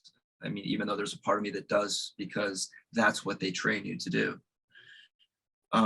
There's the part of me as a parent who doesn't want any other kid to go there. And so me Well, wanting that to was my next question, was stand going up to for say, them. would you send your kids there? Which I know the answer. No, like, my son turned 18 recently, and Well, what would you say to anybody out there who are thinking about sending their parents oh, there? please don't, like, consider taking time out of your rigorous schedule to like maybe go on a camping trip with your kid and actually talk to your kid and get them out of their environment, get out of yours. And There's try better options. yeah, I mean, I was kind of struggling with that with my son, because he's 18 and trying to figure out like this world, and this is a hard world to navigate, and I'm just trying to give him as much support and unconditional love as possible. And I think so often that temptation in a parent to want to just like offload that responsibility onto somebody else, and like Sorenson's, they're really good at dressing it up and making it look like, oh, this is better than I could ever give you. It's like, nope, it's not. Let me assure you, it's not. Yeah, don't send your kid to Sorenson's. So we kind of got off topic a bit, and I was trying to ask you earlier about your worst or your best experiences. Yeah. Now I know you're waiting for this one. What was your your top 3 worst ever experiences at this place? Well, I mean, ironically, the worst things were kind of wrapped up in the best things, and that's the mind fuck that is Sorenson's. Wow. Is it kind of makes you like question, your authenticity in yourself. I mean, that's the worst thing. The worst thing is that it fucked up my nervous system, and I mean, like, I did drugs, so obviously, like, that didn't help, and like taking a bunch of acid, but like some integration therapy would have been nice. Like, here, let's integrate these archetypal experiences. Yeah, but I think at that age, it's an experimental age, and you're kind of using those drugs to cope with the molestation and your life, and kind of 100%. and try to mask those situations. Whereas any decent therapist or any decent counselor would kind of encourage you to talk about it, or to maybe not use drugs to mask your things, and to kind of deal with these problems, and Bro. to realize that these drugs that you're doing isn't the end of the world. You're a kid. Everyone experiments with drugs. Everyone does act out, does stupid shit. It's up to you to really decide, like, wow, is this really what life is? Like, I think you need to get out of your system in a way to kind of be like, wow, I need to go back to school. I need to start focusing, because I don't want my whole life to be surrounded with drugs and this and that. Because any smart person will kind of, they kind of need that. They need to experience it. And they, like, for me, I feel like, yeah, maybe I acted out, I had behavioral issues, I was never home and whatever, I didn't go to school. But I think I would have eventually grown tired of that and wanted more for myself. I didn't need to be sent to a place that traumatized me for the rest of my life, you know. Like, It's funny you say that because I was growing tired of my own ways. that's And why you're so willing participant to be like, yeah, let's go for 3 months, maybe let's get me on track, because I know it'll make you happy, and then I can come home and can be a happy family. and it created a whole other host of problems. So, dude, you kind of helped me suss out that my worst experience there, of my three worst, was the quality of the therapy. And the irony is, bro, like I had been to therapists for, well, I had nightmares when I was 7, so I saw a psychiatrist when I was real young, and then Wow. I saw a therapist from 14 to 16 once a week, and until I left for Sorensons. And so I knew what like actual quality care was like. I mean, arguably, if I had quality care, I might have been in a better situation than being sent to Sorensons in the first place. But like I knew what therapists were capable of, and that I was simply just being, gaslighted, shut down. Um, because what followed that was, the cost of my, like, what is a person if not their you story, you almost right? need, I And just I thought something funny, you almost need more therapy after going to their therapy at Sorensen. That is completely true. Completely true. And that, yeah, that's a tragedy right there. Yeah, man, the quality of that care, and the fact that then you change your story in your own mind so as to go along with what they want, which is essentially the like, I'm the Do you feel problem, like you're I'm bad. questioning yourself? You're questioning I keep everything? Absolutely, bro. Like it keeps coming back to, so another guy I follow is the work of Gabor Mate. He's a trauma specialist. Okay. And he talks about how the child will always sacrifice their authenticity to maintain the parental approval bond.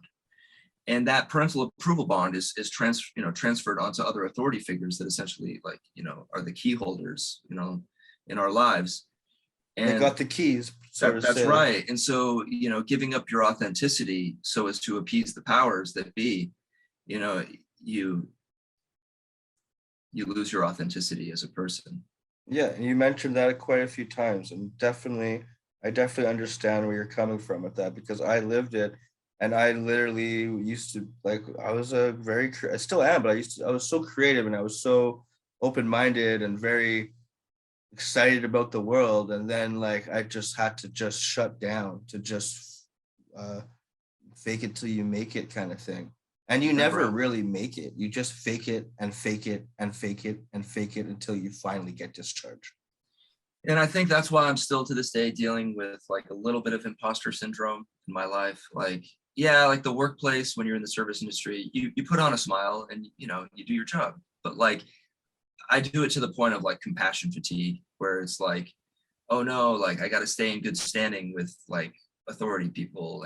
And the irony is, like, I'm so close with all the authority figures at my store. Like I've either known them for years and worked with them for years and could like probably do no wrong in their eyes, but like just that voice in my head that is so vigilant And and that comes from being at Sorenson's, you think? well, in a big way. I mean, like I've always had a strong work ethic, but like the I never had a fear of authority ever until I got to and left Sorenson's, ever. So this is something you carried with you for over 20 years. Hugely, bro, to the point where, and again, I don't like to get into politics and politicize things, but like I very much feel like I have to silence myself, and that I'm very much living like a silenced version of my own truth, so as to not like upset people or sever friendships with people who I think might judge me if they knew how I thought or feel. So essentially, again, getting back to that authenticity, like sacrificing that so as to keep the peace. It's terrible, because what it does is it makes you sick. When you silence your own voice and you trap all that within, where does it go? It's got nowhere to go, and it festers. And so I very directly see the correlation to Sorenson's Ranch, because I was always the kid who stood up to authority, was never afraid of authority, and ever until I was sent away. I still think a little bit that carries on with me as well. Maybe not to the degree as much as you, but I think that goes to say with the fact that one of your worst experiences was have to lose your authenticity. Whereas me, I was very good at maybe turning it off, and then slowly as I get older, being able to turn it back on again. Even though I still had to kind of feel like it was always like a quarter only on, but you know what I mean? Like, Yeah, I mean, I've got like my few core friends that I can be real with, but because I interact with a lot of people and just trying to maintain relationships on social networks, it's a very polarized world we live in, and I always want to like I think you need to let unite that shit people. And go. Let that shit go. Like, you don't deserve to feel that way. You know what I mean? Like, you are who you are, and that's just the way it is. Don't let oh, bro, Sorensons be the factor to like I mess with appreciate you you, saying that. like, because they Yeah, it's don't funny they how like don't they don't deserve to take that from you. Who are these people to take your authenticity from you for all these years?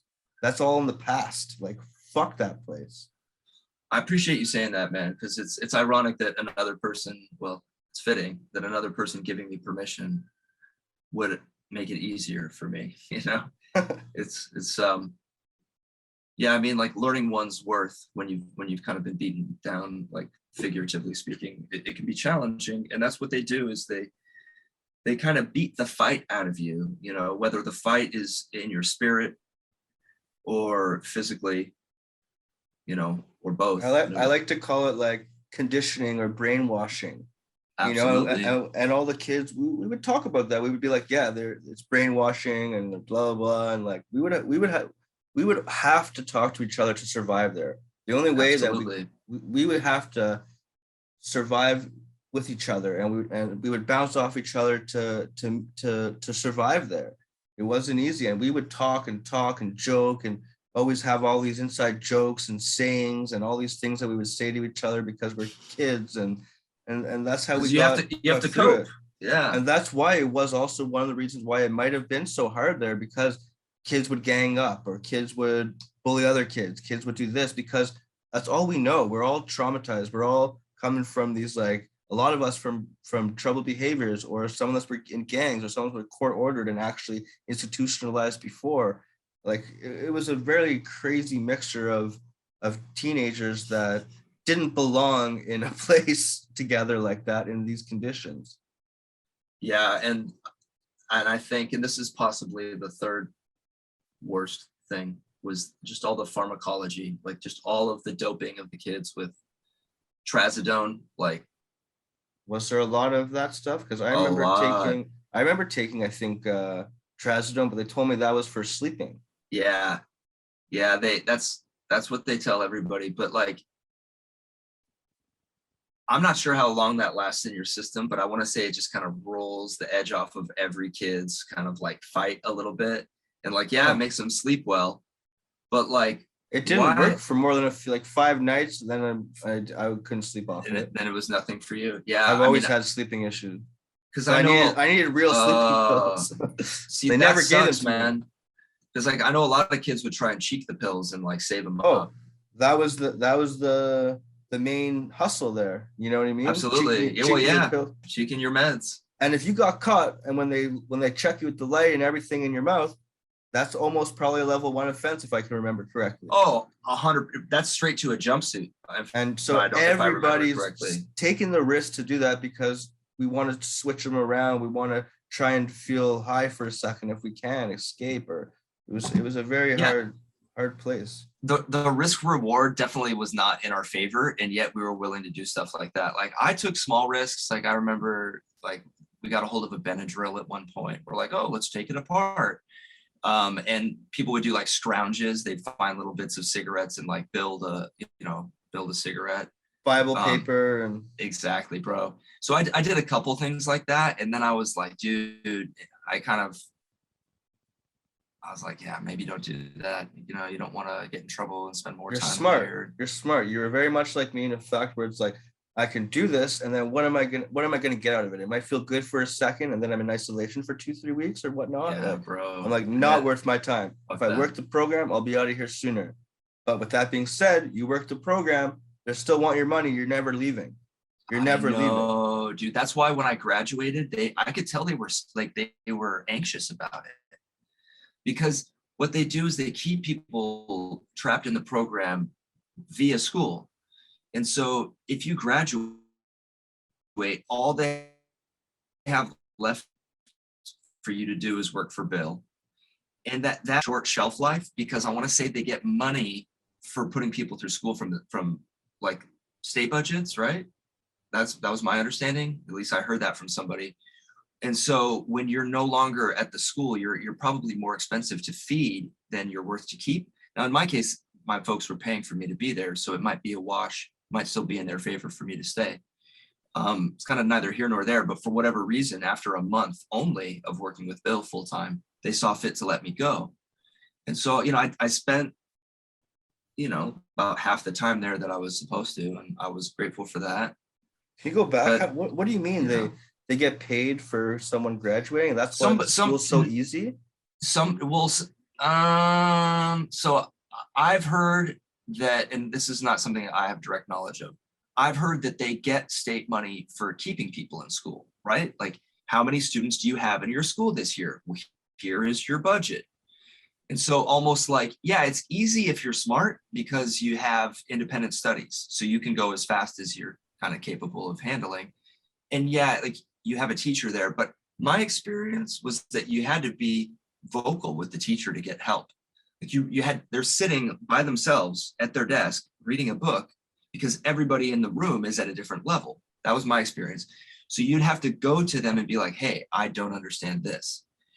Some of my teachers were Ken, JL, Martin, Corey, and I don't remember the old lady who taught typing. But that was Anne? Anne, that's right. Yeah, she was a sweetheart. She had a cantankerous edge. She could be nasty. She was a little cuckoo. She was a little cuckoo. I don't know if you remember Brandon talking about her in the first episode, how she would just dog him, like wouldn't let him pass the stupid typing thing or a cursive thing or something, and kept him in there forever. Eventually, Tom, his counselor, got him in a room together, and she admitted that, I just don't like him, so I've been. Oh, bro, I did hear that part. That's so shallow and so petty. Like a grown adult doing that. Nobody should have that much power over teenagers like that. No, they shouldn't. And the school played into it in some respect, whether it's, I think if they had a vested interest in graduating people, you would have seen more graduates. Because I felt that it was so easy to get through the school if you wanted to, but at the same time, you weren't really learning much. It was like they were kind of, and it made sense when you said they get paid if you graduate or something, because they look better for them if kids are graduating. Well, that would look better. Yeah. Oh, I can see what you mean. Like, look, we're graduating all these kids. We have such a high success rate. But yeah. I want to say that unless you were self-directed, you probably weren't going to see yourself graduate from there.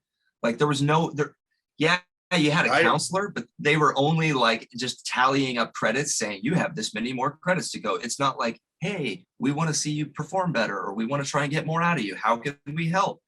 It was like the people who wanted to get it done figured out a way to get it done.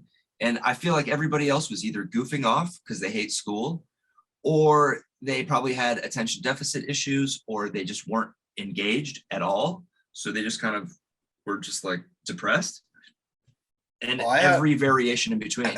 I had a weird thing with the school. I don't remember what the fuck was going on, but I remember starting off, like I had to start, like I don't even think I finished grade 6 when I got there. So I was like grade 7, 8, made it to I think 9. And I remember at the end of it, I was able to skip some of the classes, and I was able to just do a few classes. Then half the rest of the day, I'd be in art class with Steve. I don't know if he was there when you were there. Super chill ass guy, best guy in the whole place. We would be able to just feel like we're not there when we're around him. And it was great. I don't think I know Steve. I remember doing wood shop, but I don't remember an art class. I think he was like court ordered to be there, probably not too long after you left, I would imagine. Got it. Really good dude, yeah. You would have loved him. Oh man, I fell out of contact with a couple of people I really love, like Kyle Bruder. I would love to get a hold of him. Like it was a guy named John Cox from New Jersey. Like he came and spent some time with me in LA, and a girl named Tara Flowers. Yeah, like I said earlier, it's the people there that helped you get through it, because we all had to kind of live together in the craziness. But I definitely feel like, yeah, the school, there was something up with that, with the, There was something something going up on with there. that for sure. Like I finished my last 2 years of high school in 6 months, but I was doing like 2 to 4 hours of homework every night because I saw the writing on the wall and it gave me something to pour myself into. You're like, at And least I'll get this. at least I'll get, yeah, at least I'll See, get this done. I didn't even want that. I was just like at the point where I was able to relax and just do art class half the day and then do a couple other classes or something.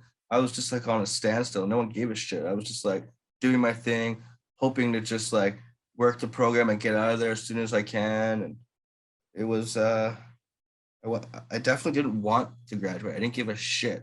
I just wanted to go home, you know?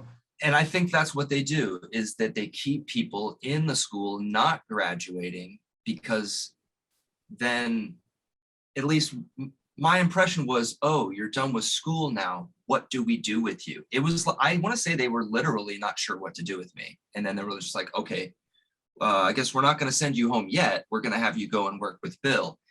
And so I feel like the school somehow plays into it. I don't know how or why, but somehow, I mean, I was the only kid who graduated that month or within those 2 months. I remember only one, maybe two other graduates the entire 7 months I was there. Yeah, So you had to want it. It wasn't something that you had to want it. it's not like And they were like pushing you to graduate. They were more so just like handing you the tools in your hands. And if you want to work at it, you can do it. But they know most kids don't really give a shit and they just right. want And to so kind of. if you want to tread water, you can tread water and you won't get in trouble, but you won't, I you wish won't I was excel. smart. I wish I was smart enough back then to kind of realize that and how important it was to, or how helpful it would have been for me to graduate. Yeah, bro. Like the confused look on their face when I did it so fast, I could tell they were almost frustrated. Like it was weird. And then it was kind of nice for me to earn $3 an hour working for Bill. And that was probably Because your ticket home at the end of the day. that it was, bro. Like I almost felt like they were gonna use that as one last, like, okay, if he doesn't mess up for a month, we'll let him go. But almost like secretly hoping maybe that I would. I don't know. Like it's such a cognitive dissonance of people who are like cheering you on while tearing you down. It's very, Yeah, I very see that. narcissistic and like kind of psychopathic for sure. With these little So, nuggets of like good memories that really confuses the whole matter. so in your opinion, what do you feel about the Sorensons or people that run the ranch? In your opinion, Part of me thinks that they are like a little bit like deluded to themselves. Like we're very good as humans at lying to ourselves. I want to say there's a little bit of a messiah complex, but then these little bouts of long, hard looks in the mirror where they know and they see themselves for who and what they are, which is just as flawed and fucked up and human as the people they're supposedly trying to help while claiming that they're somehow righteous, pious, and perfect. that was pretty good, solid answer. Thanks. Yeah, I totally feel like they've been sweeping things under the rug for so long, and there's no way that in my mind that I can ever say anything good about them because just the fact that there's so much sexual assaults and misconduct and abuse on teens and this and that and things swept under the rug and all these things. Even one incident that they know about and sweep under the rug, that's enough right there. But I agree. to have so many, they don't have my respect, you know? Yeah, I mean there was a scandal going on when I was there that that one of the counselors had sex with one of the male students, and Can you speak on that? I don't remember any names involved. I remember reading about it recently somewhere also, and it totally jogged my memory. I was like, oh yeah, I want to Not say it the was. I want to not say it the was one on that we were just Facebook. talking, not the one that we were talking about. This is an old incident you're Oh talking yeah, about. a different one. Okay. Back from when I was there. 1998, Yeah, 99. 98, 99, around that time. So you heard It was in uh what it's in one of the Facebook threads on the SRS group. I'm okay. 99% I'm sure. surprised to see that on there because there's usually not a lot of negative things on that. It's more For people out there, there is a Facebook group with about 500 people that have attended Sorensons Ranch. That's where it was stated in the group. Yeah. And I feel like it's almost like a humble group. People don't really like to speak bad about this place. It's more just to connect. Well, I feel like there's a risk in speaking bad, like you said, that Sorensons are going to try and sue and do this kind of stuff. Yeah, exactly. And they don't want to get shut down. I mean, it's a beautiful network of people. And for me, it's a great opportunity to meet and get people to come on the podcast that I would never have had in the first place. Yeah, well, people are definitely opening up. And so I speak highly of that group. I'm really happy. Oh yeah, I only have good things to say about that group. What people's experiences are and what they say about their experiences. I can't speak to like the depth of that on the group. I haven't read every single. But I just meant to say I'm just surprised to hear something negative that was on that thread, because it's a very chill thread, and I feel like everything needs to be approved to go on that thread. And I don't feel like something in those regards would be approved, kind of thing. I feel like it's more in the comments. Like okay.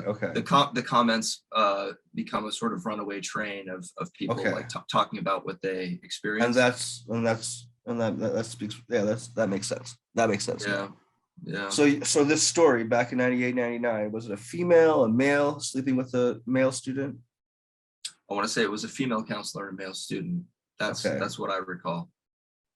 And so what did you hear? This is total hearsay. Yeah, just like so and so counselor, and so and so. Were there repercussions for these people? Gosh, bro, it's been so long. You think I'd remember something like that? I honestly don't. You don't remember anyone getting fired or anything? Well, kids? Definitely the counselor who was there, like, being sent away. And probably like a quiet sent away. They never went to jail. They never. Oh, yeah. Definitely not, because, well, then Norm would have had to press charges because he's like the sheriff there. So it provides them the perfect, So Norm's the actual sheriff of Koosharem, or just a. No, bro, he is the actual sheriff. Like, this is such a huge conflict of interest. Wow. Is the sheriff that runs, the sheriff of the town is also the main security for the ranch. Oh, that gives me goosebumps. Because to me, I look at this place like a crazy little Mormon cult.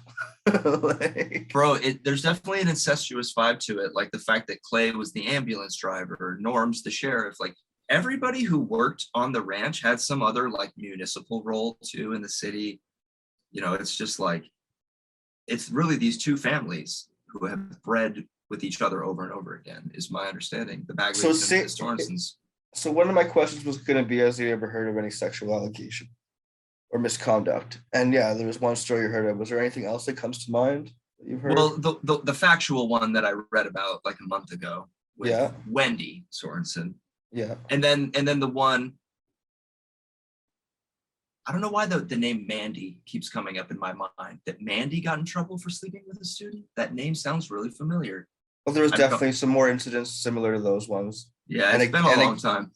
And again, no repercussions except for a quiet leave kind of thing. Oh yeah. Anytime something bad happened, it was just like on the sly. Like, that person would just leave. Swept under the rug, like I like to call it. Well, yeah, I mean, like, for instance, the fact that Tom Baldwin was like an ex-Aryan Nation brother, like, that wasn't really spoken about much. But like, these are the people essentially, like, no, not maybe every single person working on the ranch had Tom's experiences, but like, and yeah, Tom was reformed and a Mormon at that point. But like, I mean, dude, you remember him? I mean, just like, that guy would put the fear of God in you. I remember his dog named Doc. He didn't have a dog when I was there.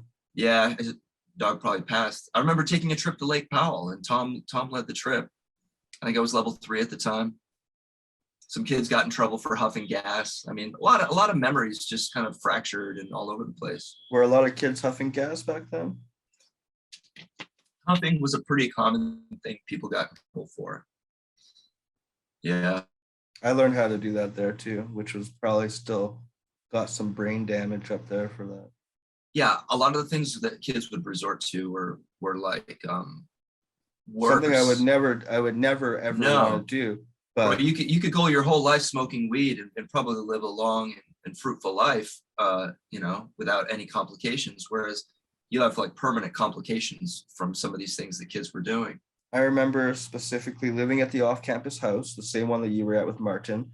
And I remember wandering outside the house into one of the sheds or barns back there, Oh yeah, and I found a sea-doo, like one of those ski-doos from like oh 1980s. yeah, yeah. There's a whole And bunch of gas in the tank. I took the thing off, and I didn't tell anybody, but every night when I went home, I would huff the gas, Oh walk in there buddy, high like I just smoked a fat joint or something, and I would just be like feeling that like those like sound hallucinations and those like crazy highs from fucking huffing gas, and that's crazy, and that's something I took with me later on in life too. When I left the ranch and I'm like living in the streets of Montreal, and I'm just some like little punk kid go somewhere, and I'm just like, I don't have any money, and or no, I want to get high, and I'm just like, oh, you ever huffed gas before? Like teaching people this kind of shit, and like, yeah, bro, dude, that's rough. those are things that I'm embarrassed to talk about, first of all, and I'm Wow. also ashamed, and I'm also feel like they cause permanent damage to me that, you know.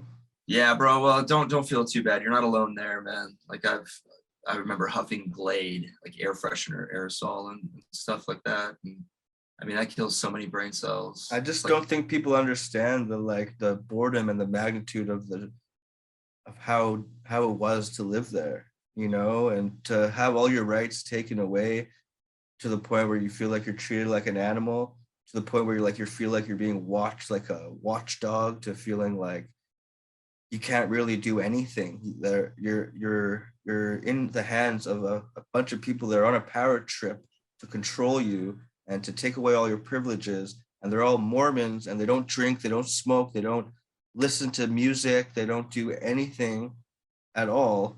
Which I know sounds like not that bad, but at the same time, you're so under a magnitude and magnifying glass, and you're just like, do anything to escape that. You do anything. And that's why when we were there, we would ride skateboards. We were lucky to have like a little patch of concrete and just ride our skateboards all the time. And dude, that that's was like our awesome. escape. Yeah. I love that. Yeah. Those were Yeah, some man. good times. It's good to be able to rescue those good memories. And also, like, I'm trying to be real with myself and stop painting a rosy picture of the things that were actually bad, or that were, yeah, as having been good. And I think it's the it's crazy. time that it's the time that goes on that kind of sheds it to light. The time that goes by, it's been 20 years and you're still traumatized. That makes those things valid. That's the word I was looking for. Mm, Those that mm. validates those feelings, because now that it's over 20 years and we're still going through this and we're talking about this, trying to heal from it, trying to better our lives by talking about it, shedding a little light on it, and this and that, it validates those things. I always tell myself, oh, my story's not that bad, not that bad. There's kids that have it way worse. This is that. And yeah, That's that's how I feel. true. That's true. But that doesn't take away from the fact that this place is wrong. Those Sorensons are wrong. There's a lot of abuse, a lot of sexual misconduct, a lot of trauma, and a lot of BS that goes on at this place, man. Every single bit of that is 100% true, man. And I think that's why, like, it's a little bit horrific to think that it's still running, even amidst the fact that, like, you can Google that and within the first page of results, like, like the abuse comes up, and it's just, yeah, I mean, it's troubling, man. It definitely is. And so, like, for me, learning how to have peace with it, like, one thing I've learned in recovery is that, like, if your healing is contingent upon the assailant like admitting their wrongdoing, you might never heal because they might never own up to that shit. And like equally, and if my healing is contingent upon like Sorenson's closing or getting taken down, well, likewise, I might never heal if they're open indefinitely. That being said, like, I'm gonna pursue my healing rigorously and actively So on my own, but I think they should be shut down. do you think that you'd feel a little bit more healed if they were shut down and you knew that they were not taking in any more kids, 12-year-old suicidal girls, or I mean, would you not feel like some intense closure on some level? I would. I think that's a good way to put it in some level. Yeah, I don't like think I wouldn't anything. fool myself into thinking it's my own healing, but the I still. prevention of further trauma for I feel sure. like a weight off my shoulder would be if all the Sorensons were put in jail and that place was shut down. A little weight would be off my shoulder, but I still Yeah. wouldn't feel satisfied. I would still be like, I want to go there and blow this motherfucker up. Like, Bro, I understand those feelings big time. because I And know it sounds stupid, but I get so angry and stuff, and that's why that's why I need to heal is because I have so much anger towards this place and these people, you know? can I tell you one last crazy story? Yeah, I took man. my ex-wife there right after we got married. No way. We just showed up because we were crazy and in love. You know, I was 20, she was 19. We eloped in Vegas. And you know, I'm flying high on my record deal and like I'm about to record my debut album. And you know, we're like, well, fuck it, let's just drive to Utah and I'll show you the ranch. What year was this? Was that my year? Did you go there in a car and drop off a bottle of Jägermeister to me and my friend? Was that you? No, Okay. no, That would have been no. crazy because I don't mean to interrupt your story, but I had like this vision that was you who visited, and we're walking off campus, and some guy, me and my buddy, stopped us, looked around, like, open your bag, and put a bottle of fucking Bro, Jägermeister in that's incredible. I there. wish I would be ballsy enough to do that. If that was you, and I can sit there and like thank you, I would be Oh, fucking. bro, I'd be. dude. I just that would just complete so many things for me Oh, right now. That bro. would be fucking I wish I hilarious. could. I wish I could take credit. I can't. This would have been 2002, That was my and we year should. though. Bro, did I do that? I don't think I did. I think that was somebody else. Somebody else. They also. I would have remembered having a bottle of Jägermeister because I wasn't a drinker at that time. I Okay, was finish your just a story, heavy and I'm weed gonna smoker. finish your story, and then I'll tell you more about this incident. Sorry to Perfect. cut you off. No, you're good, man. So wait, what was I talking about? You eloped. You went to visit there with your Oh wife. yeah, with my ex-wife.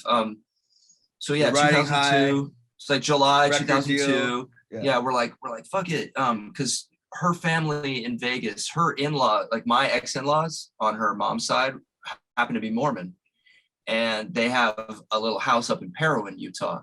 So we were gonna head up to Parowan for a little honeymoon, and we're like, well, shoot, let's stop in Koosharem. Were you thinking, oh, let's go there because I need to heal, or let's just go there because I want to stop by? No, bro, because this is how far from like my healing I was at the time. Is I wore it as an honor badge. Like this is how I compartmentalized it so it wouldn't diminish me as a You're like, person. I'm going there to visit my friends. Yeah, or rather, I'm gonna show my ex-wife what a badass I was that I made it through this place. Okay, It was kind of like an honor badge in a way. yeah. And also I kind of felt like I could be like a success story to myself, but to them, but really for myself, which is some weird convoluted shit. You were young, you were kind of not really understanding the magnitude of this situation yet. And they're kind of I knew how bad it was. I knew how bad it was there, but I was like, I'm going to show this off to my ex-wife so that she can get to know a deeper part of me and something that I experienced. So you went in there pretty much with good intentions. With good intentions. Like I stopped at the office and I was like, hey, I'm Jesse Miller. You know, I used to attend here and this is my wife, you know, at the time. And I was hoping to show her kind of where I came from, what I went through and, you know, here. I was hoping to just say hi to some of the staff and they were cool with it. I saw Clay. I definitely remember seeing him. I don't remember who else all I saw. But it was very quick and just like a hi and bye type thing. You didn't get to go like walk around. We did a little tour. It wasn't like a huge tour. It was, you know, Did you see the kids or anything? Oh, sure. Yeah, I'd say we spent about an hour there. Do you remember what month this was in 2002? Absolutely. This would have been like the 6th of July of 2002. I was there. I don't remember you guys coming, but there always was once in a while people coming, and maybe I saw 2 or 3 people and you were one of them. Yeah, so at the time my ex-wife, her dad was pretty well to do, had bought her a little white Land Rover. And so we were tooling around in this little Land Rover Freelander. I remember we went off road to get there too. We took some crazy ass route, bro, that wasn't even on the map. So what And was it we ended like? up Like, there, and what was it oh, like bro, being back there? Was it just like feeling like, oh, I'm so glad I got through this place. This is a different experience coming here like this. again, like I felt like a success story. Like here I'm coming back, and like, look, I made it out, and I got a record deal, and I got married, and like getting Yeah. back to like I built a whole life on a very shaky foundation, one of no trauma integration, no trauma healing, complete nervous system dysregulation, and complex post-traumatic stress disorder. All this stuff just kind of underneath. Well, me, I'm trying to like pursue my dreams and like start a family, raise a family, but there's like all this stuff underneath the surface that had just It's never been almost healed. like when you're a child, you go through things and you don't really realize the magnitude of them until you're an adult. And But you're then when like, you're, wow, I was fucked up in my childhood. yeah, Yeah. so then when you're a teenager, you go through these fucked up things at Sorensons. And then when you're in your 30s, you start to realize, wow, that was fucked up. That's what's happened to me. Yep, I got to go through that twice, exactly. Like, the conditioning that, was societal and parental and, religious for me to a degree. Like I was raised Episcopalian and like always went to church growing up. And, to kind of realize like, oh, I was conditioned in my childhood. And then to have this whole other added layer of the Sorenson's trauma under the guise of healing is very confusing. Like I completed the program. I'm well now. I'm healed. Only now you have a deeper trauma on top of the one that landed you there. Yeah. Yeah. So it was definitely an experience that was like surreal almost in a way. It's like Very. you look back at it and be like, Did that even hell. happen? Yeah, Yeah. that's weird. Was that me? And yet it's so visceral, like it was yesterday still. What would you be like if you went there now? In terms of my behavior, or how would it affect me, or what do you What mean? what would you be like Oh, if you went there now? if at 39 I were to go there, Yeah. oh, bro, Probably be a lot quieter and just kind of just peeking around or like. So I get incredibly overwhelmed in confrontational situations. I did not feel this way when I was younger, but it's almost like I get really lightheaded really quick in confrontational situations. And I think if I went there, I would definitely get triggered in a really big way. I would almost want to just like tell the kids, be like, look, you guys are gonna be okay. Just keep your tail between your legs. Like. And yet, like, I toil with this. We admire the people in our world who go against the grain. And yet I've learned from Sorenson's to go along to get along. And the saying goes, all that is required for, evil men to prevail is for good men to do nothing. I would say work your program and just do as much schoolwork as you can. Just cram it in there. Keep yourself distracted and don't do anything that's going to get you in trouble. You want to just work the program so you can graduate and just try and just not get too involved in where you are. Just try and just find something to pass the time, something positive. Bro, that's really big of you and compassionate that like you can think past like how it would affect you personally going there at this point in your life to, do something like worthwhile, like be like, you'll be all right. I have like dreams of just going there to like make an episode of the podcast now and just have like a crew of people coming with me, like everywhere, every city we go through, we pick up a past person and we all come there as like an army, Bro, that'd be so powerful. It'd be great to do that with your podcast and like some some news Netflix network or something. Yeah, bro. That's why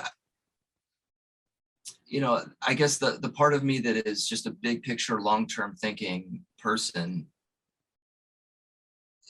starts like the gears get grinding and I'm like, yo, we got to do something about this. But I think the most important thing is to not get distracted with taking them down as a replacement for one's own personal healing. Maybe in addition to, like, it'd be nice to see them be taken down, but that doesn't equal my healing. That's simply, like I alluded to earlier, it's just preventing more like the recapitulation of this trauma into future generations. But like we still carry this, and I might still dream about it until I'm ready to like really kind of put it down and let it go. And this might be with me the rest of my life. And that's okay. Like I'm okay with making peace with that. I just don't want to see this continue to happen to people. Okay, and that goes back to saying how if it was shut down, it would be a lot of healing for you. Well, I think it'd be healing for all of us collectively, insofar as like it would be a big sigh of relief. I wish we can just all group together and just stand there and watch the whole place burn to the ground into ashes.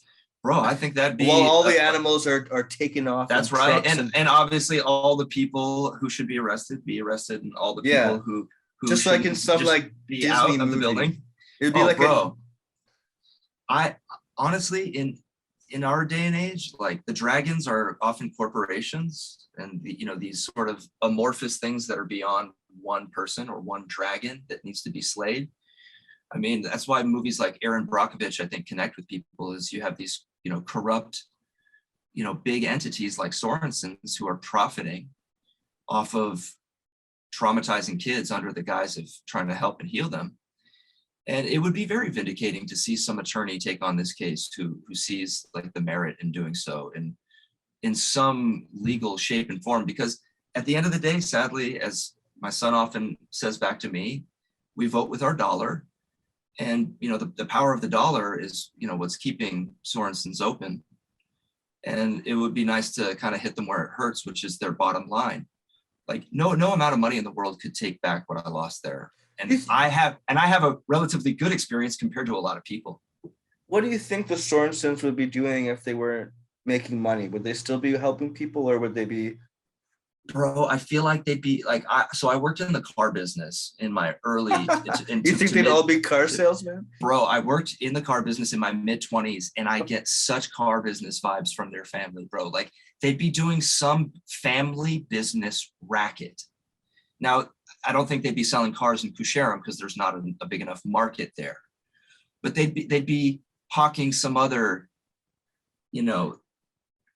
thing that they're trying to sell. It's. I like the way you think. You've got a very like creative vision of things, and like very specific, but makes sense to me. So I very much agree with everything you've said. Well, bro, I appreciate you saying that, because like as unique as all of our experiences are, and even though I shouldn't require like you validating my story, I think the reason it is so healing for us all talking is because we all have gone there. And I appreciate you sharing your stories, because like, bro, I'd love for you to do a podcast where you just share your own story at length. And I would, but I suck at talking on the camera alone. Like, as you see, I'm getting better, but all my intros, I'm always like, hey. Bro, I think you're doing great work. Like I did a podcast back in 2008 called the Mystic Mind Podcast, and it was about spiritual awakening, psychedelics, and conspiracy theories, and the nature of reality, and exploring all of those ideas, the occult, mysticism, mystery schools, all these different mystery traditions. Oh, it sounds rad. Bro, I loved this stuff. I was like so into it. And this was before podcasts really took off. And so, not to toot my own horn, but if you ever want somebody to interview you for your own podcast, I would be honored to do that. There's a lot I want to hear your story. And I kind of want to maybe I just thought of an idea would be to I'll put out an episode where I'll collaborate a bunch of different clips of different people interviewing me. Bro, I think that's a great idea. Or absent that, the little bits that you share in each of your interviews, if you could somehow splice those together. But honestly, dude, even if it were just you rambling, and you might be critical of it, you might feel like, oh, this isn't cohesive or linear. I don't care. No, I appreciate I would still listen to it, because like a lot of my podcasts were just me kind of ranting back in the day. And I think there's cathartic value in that as an individual, kind of just doing it for yourself. I think eventually I'll get comfortable and I'll want to do that. But I'd love to hear that. There's definitely some talk about people wanting to interview me for an episode. And also I want to share that for what I'm doing now, I have the idea of doing one-on-one with a person, and then every episode come back to them. I mean, like in a later episode, come back and do a second part. That's I a don't know great if idea. I don't know if I always mention in every podcast, I'm like, we never scratch the surface. We never get even the surface of Sorensons Ranch School. We never scratch the surface on your story. We never scratch the surface on the trauma that or the bad things, the good things. There's nothing. It's so hard to tell it in a 2 hour podcast. So that's why I feel the follow-up episodes, I haven't done one yet, are going to be so fun because it's going to be the second part of it. We already heard the first part and you can go back and listen to it, and then you can hear the second part, and I don't know what we'll do yet, but we'll either just tell stories or just talk, and there won't be any questions. And I'm just I I think just those feel stories are strong. You I hit just it feel on the like head. this is something I want to continue to do for years. I want to be able to have a new episode every week, whether either be something that's Sorenson's Ranch first interview, follow up, or another follow up, or someone else who's institutionalized tell their story. And I think this is something that I'm going to want to do for a very long time because I think it's just something to do, and it's fun in a way. You know, as much as it's emotional, it's fun for me. Bro, it is for me too, because it's kind of like lifting up the rock, and looking under and being like, oh, that's like all the shit that's going on in my nervous system, kind of behind the curtain and just behind the scenes. And that, the quality of life I'm able to live is kind of proportionate to the amount of healing that I can kind of achieve and avail myself of. And for me, it's very healing talking about this because it helps me. Like, I know myself well enough to know that it is through speaking my feelings and then assimilating that almost like third person experience of my feelings. It's well, I don't know if you're into Myers-Briggs personality stuff, but I think it's called extroverted feeling. No idea, but I know Yeah, I've heard of similar kind of things. yeah, for me, I just know that about myself, that there's just like extreme value in, even if I know how I feel and I'll be like, oh, I know what I'm feeling. Well, just the act of speaking it puts it outside of me so that I can reintegrate it in a way that's more kind of holistic. Okay, So I that makes appreciate you sense. giving me this time, man. In fact, I'm gonna have to do another episode with Chirsa too, because she and I spoke for at least an hour and a half, 2 hours, and she's like, "Yo, we're just scratching the surface. Exactly. Can we do this again?" So I'm down to, at any point. I feel like you should make the rounds, and when you feel like it's time, feel free to circle back to me, and I'd be happy to Oh, participate. I'm really looking forward to it because I really want to just have I have already a few I'm sitting on, and I want to get them all out once a week. And then I think once it comes to a point, I want to be like, all right, let's do a follow up. And I'm really excited to do that. But man, is there a lot of people to get through? And I mean, I don't need to get through them all and to do one, but I really feel like I really want to get some stories out there, paint the picture of this place a lot. Bro, I was having this vision when you were talking about, like, just having more people and like circling back and telling stories. I had this vision of like almost like a high school reunion type convention at some banquet hall where people are invited, and everybody who's gone to Sorenson's can come and like share a big meal together, and then like have this crazy like opportunity where people can get up one at a time and spend a little bit of time talking at the podium. Oh, Like, that would be beautiful. I mean, it's a long off sort of pipe dream, but that's how I Yeah. think. Like, my mind, I'm always big picture, like long I feel term like thinking. even just to be able to meet in person with someone to do an episode one day would be so cool. Bro, So we I can would sit love there that. together, and I think by that time though, I'd probably invest in a camera and a little microphone and all that. Bro, I think this is a good thing that you're doing, and I want you to know I'm grateful to be part I of it. appreciate you saying that, and I know it is because I've already been told from a few people, or more than a few people, that they're thankful that I'm doing this, or that it's helped them already with some things, and I can definitely feel it's a good thing, you know. Well, So and I think that the people who have gone there who would be threatened by it, like, oh no, I don't want to look at this. This is bringing up icky feelings. Like, I feel like those people, they're not going to find this content anyway because they're going to avoid it. And that the people who are ready to heal are like, finding the others, and that's what makes me stoked, is like seeing that community grow of people who are in contact with each other, who went to Sorenson's, like getting the conversation going. So I really appreciate you being like so pivotal and oh instrumental in dude, doing that, bro. I really appreciate it too, and I'm honestly I'm just I don't really feel like I know what I'm doing, but I'm learning every time. And I feel like this is something that is important, and Yeah, I would never have done it, never think of doing it. I just kind of just did it, and it's just kind of the universe is kind of just pulling it all together for me. I'm not really like trying to do this. It's just happening, it's organic. and I'm enjoying it, you know? Bro, that's so cool. That inspires me. Well, I feel like we've been talking for a while. I have a few other things I want to go through.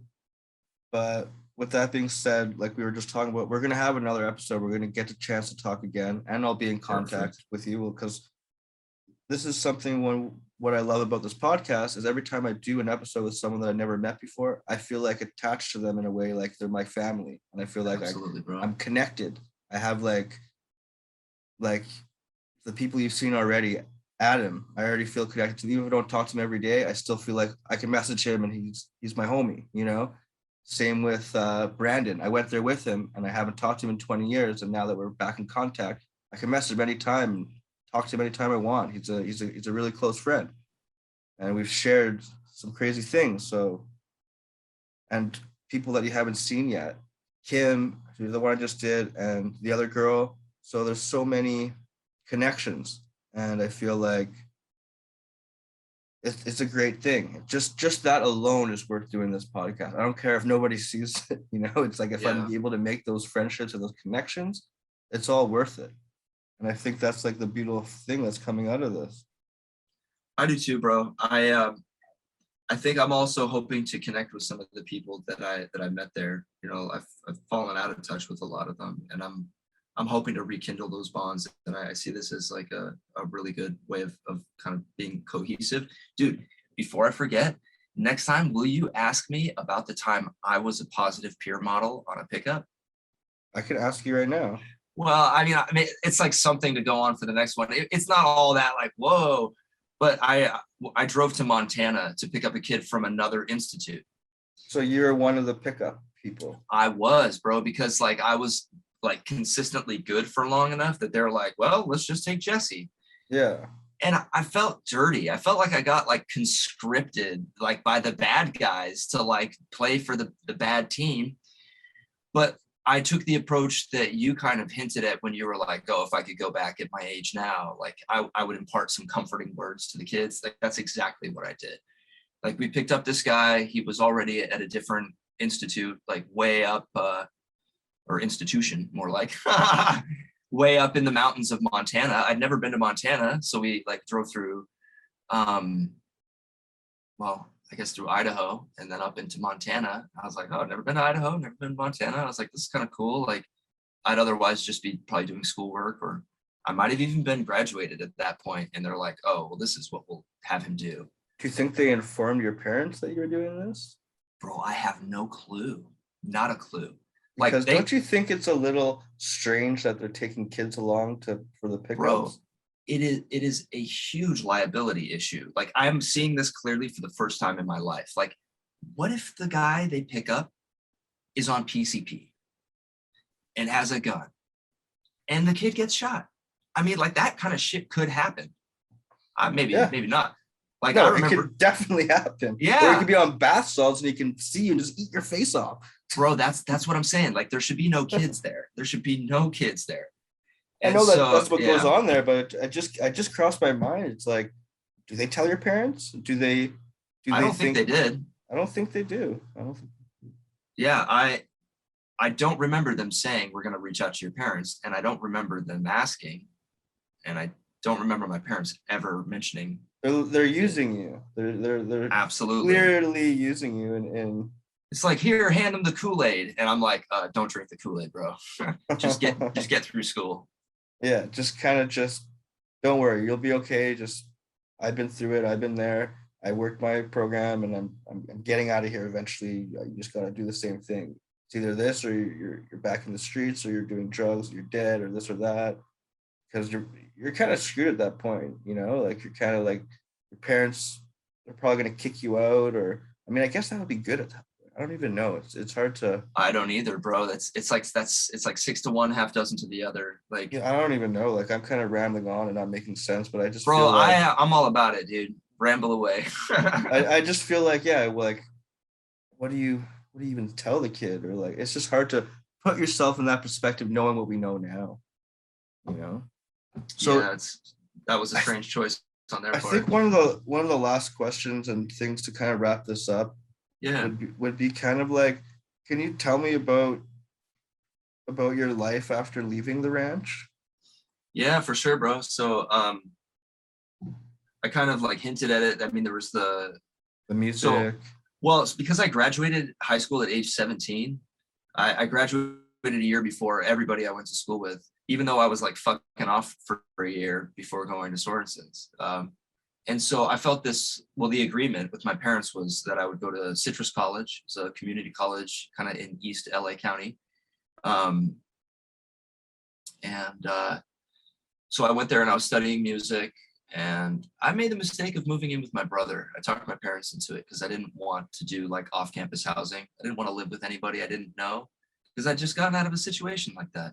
I Yeah. just lived with a And hundred he's people the I one didn't you used know. to party with Yeah, when you were exactly. 16, he was 19.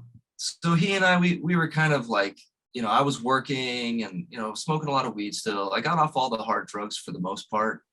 Like I want to say I had a few ecstasy trips and a couple acid trips after I got out of Sorenson's. Yeah. And then got heavily into music with my brother. We're like, yo, let's do this band thing. And then we lucked out, man. My brother-in-law met a couple guys who played in the band Blind Melon, and we gave them our Nice. demo, and they were like, yo, we love this demo.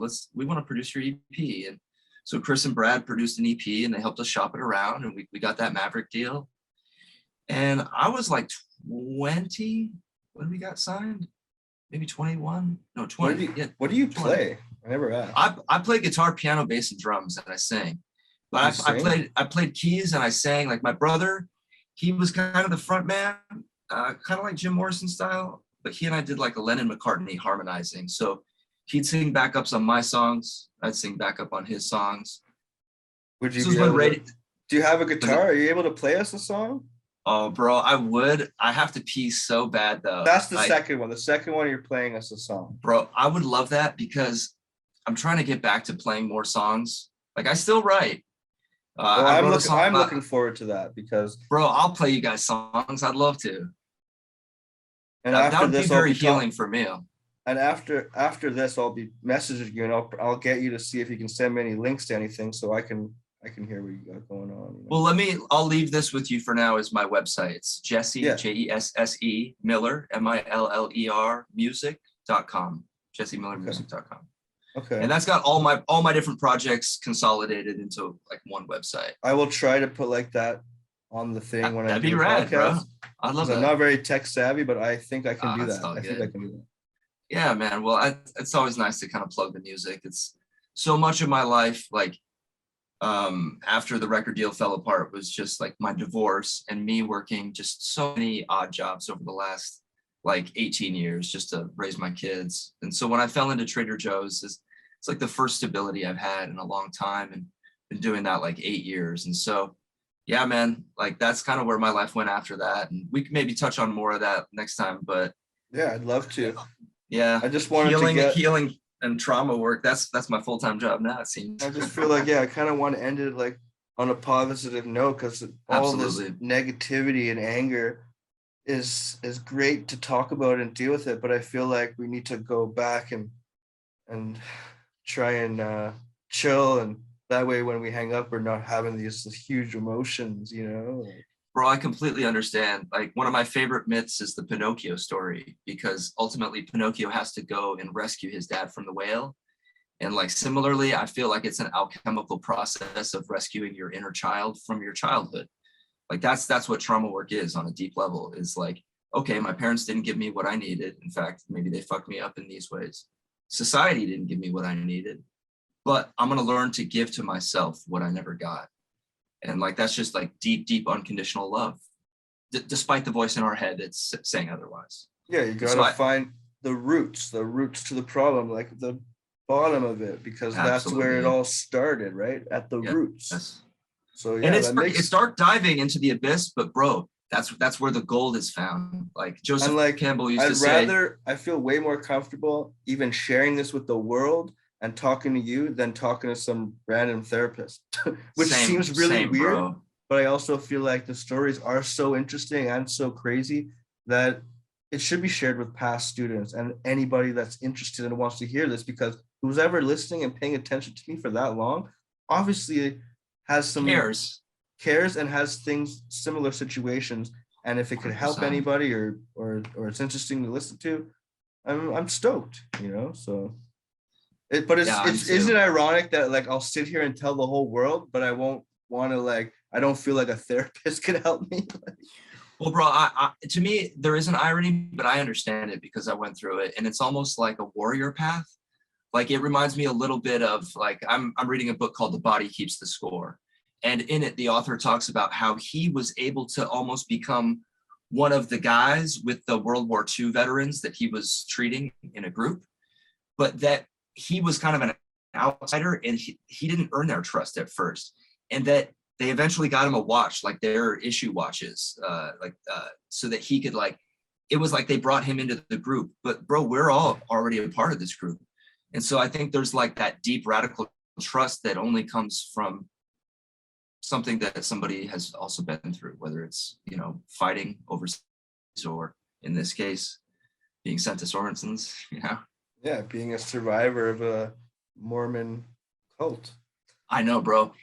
And to me, that's a huge positive to end on, is the fact that like we are all getting in touch with each other because we survived, because we made it through. No, we didn't maybe make it through unscathed. No, it didn't help. It probably just made things a lot worse. Like, you might But not have a scar across your face, but you got a scar inside that's just earning to heal, and that's why we're here. that's it, bro. I agree 1,000% with that, man. And so I'm grateful to be a part of this healing process with you, bro. Yeah, so with that being said, is there anything else that you want to share before we end the first episode together here? Yeah, it was just like that little Joseph Campbell quote. He's one of my heroes. He's the guy who kind of discovered the hero's journey when he kind of read all the world's myths and stories. And his saying that always sits with me is that which you seek most lives in that which you seek lives in the cave you fear most to enter. And so for us kind of doing this work, like taking that deep dive into the abyss, like I think that it's a worthy endeavor, because I think like that's how we heal ourselves, is by kind of reaching down and pulling ourselves out of that. And It's so I really it's appreciate your really help. nice to hear that and talk to someone who can.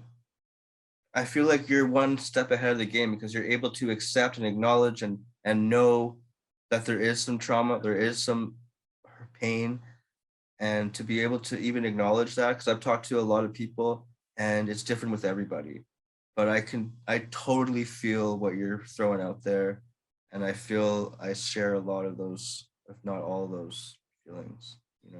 Thanks, bro. I mean, like I know my own tendency to dismiss my own trauma, like, oh, I'm fine, like that was nothing. Those words, that's classic trauma survival scripting. And Tactics. it took me like learning about complex post-traumatic stress disorder to learn that I'd been like actively talking myself out of the validity of my own experiences in terms of hurt and trauma. And I don't want to spend my life like having my trauma define me. It's not like, oh yeah, this is great. It's like, to me, it's a source of purpose of like, yo, this is demanding to be addressed and healed. And so I'm gonna honor it. And I appreciate you doing the same. Oh, I appreciate you pouring your heart out and Same, coming on the bro. show. And I'm so glad we finally had this opportunity to talk. Yeah, Because me how many too. times did we sit there trying to play with the earphones to make it work, and it didn't work? And it's just good to, yeah, we had to reschedule a few times, and third time's the charm. So I definitely appreciate you coming on, and I feel really happy to be able to hear your story. I feel you have a very interesting and creative outlook on things, and it's inspiring to hear. And I definitely feel like if we were there together, we would have been like fucking Oh, homies, you homies know? for sure, bro. No doubt, dude. Yeah, well, the archons tried to conspire to make the technology not work for us to do this, but alas, the forces of light have prevailed, and so Let's just hope that we don't get sued and shut down, you know? yeah, bro. Well, my sister's a lawyer, so hopefully, if push comes to shove, she'll know Yeah, how I to think I help. have leeway because I'm in here in Canada, and feel like I have a border between us. I might have maybe like some advantage, in some weird way to be able to get away with doing this podcast, or that's just my own personal thought, you know. Well, if Sorensons were to sue me, I would take them to town. Yeah. So, oh, it says I certainly don't want to get sued by Sorensons, but it's I like definitely I the definitely truth being always spoken is a good thing.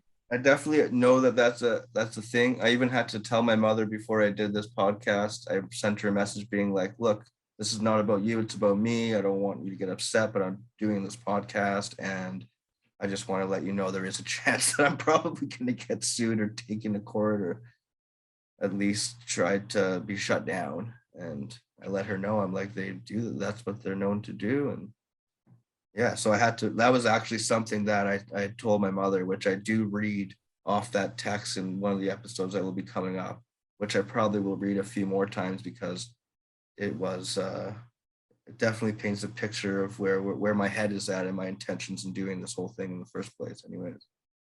Well, bro, I appreciate you putting yourself on the line, and Oh, you got the gears a turning. I'm gonna do a little bit of legal research and see, to what extent we, having endured this, have like free speech rights and legal protections. Because yeah, let I me know don't if want there's the like something legal. I should put Yeah, on my in the description that I can write that might right. make it a little bit more, I'll because look into it. I already put real stories from real people and their opinions and their stories. And I think like Bro, I that think says it that's right legit. there. Yeah, because that validifies the fact that these are real people telling their real stories.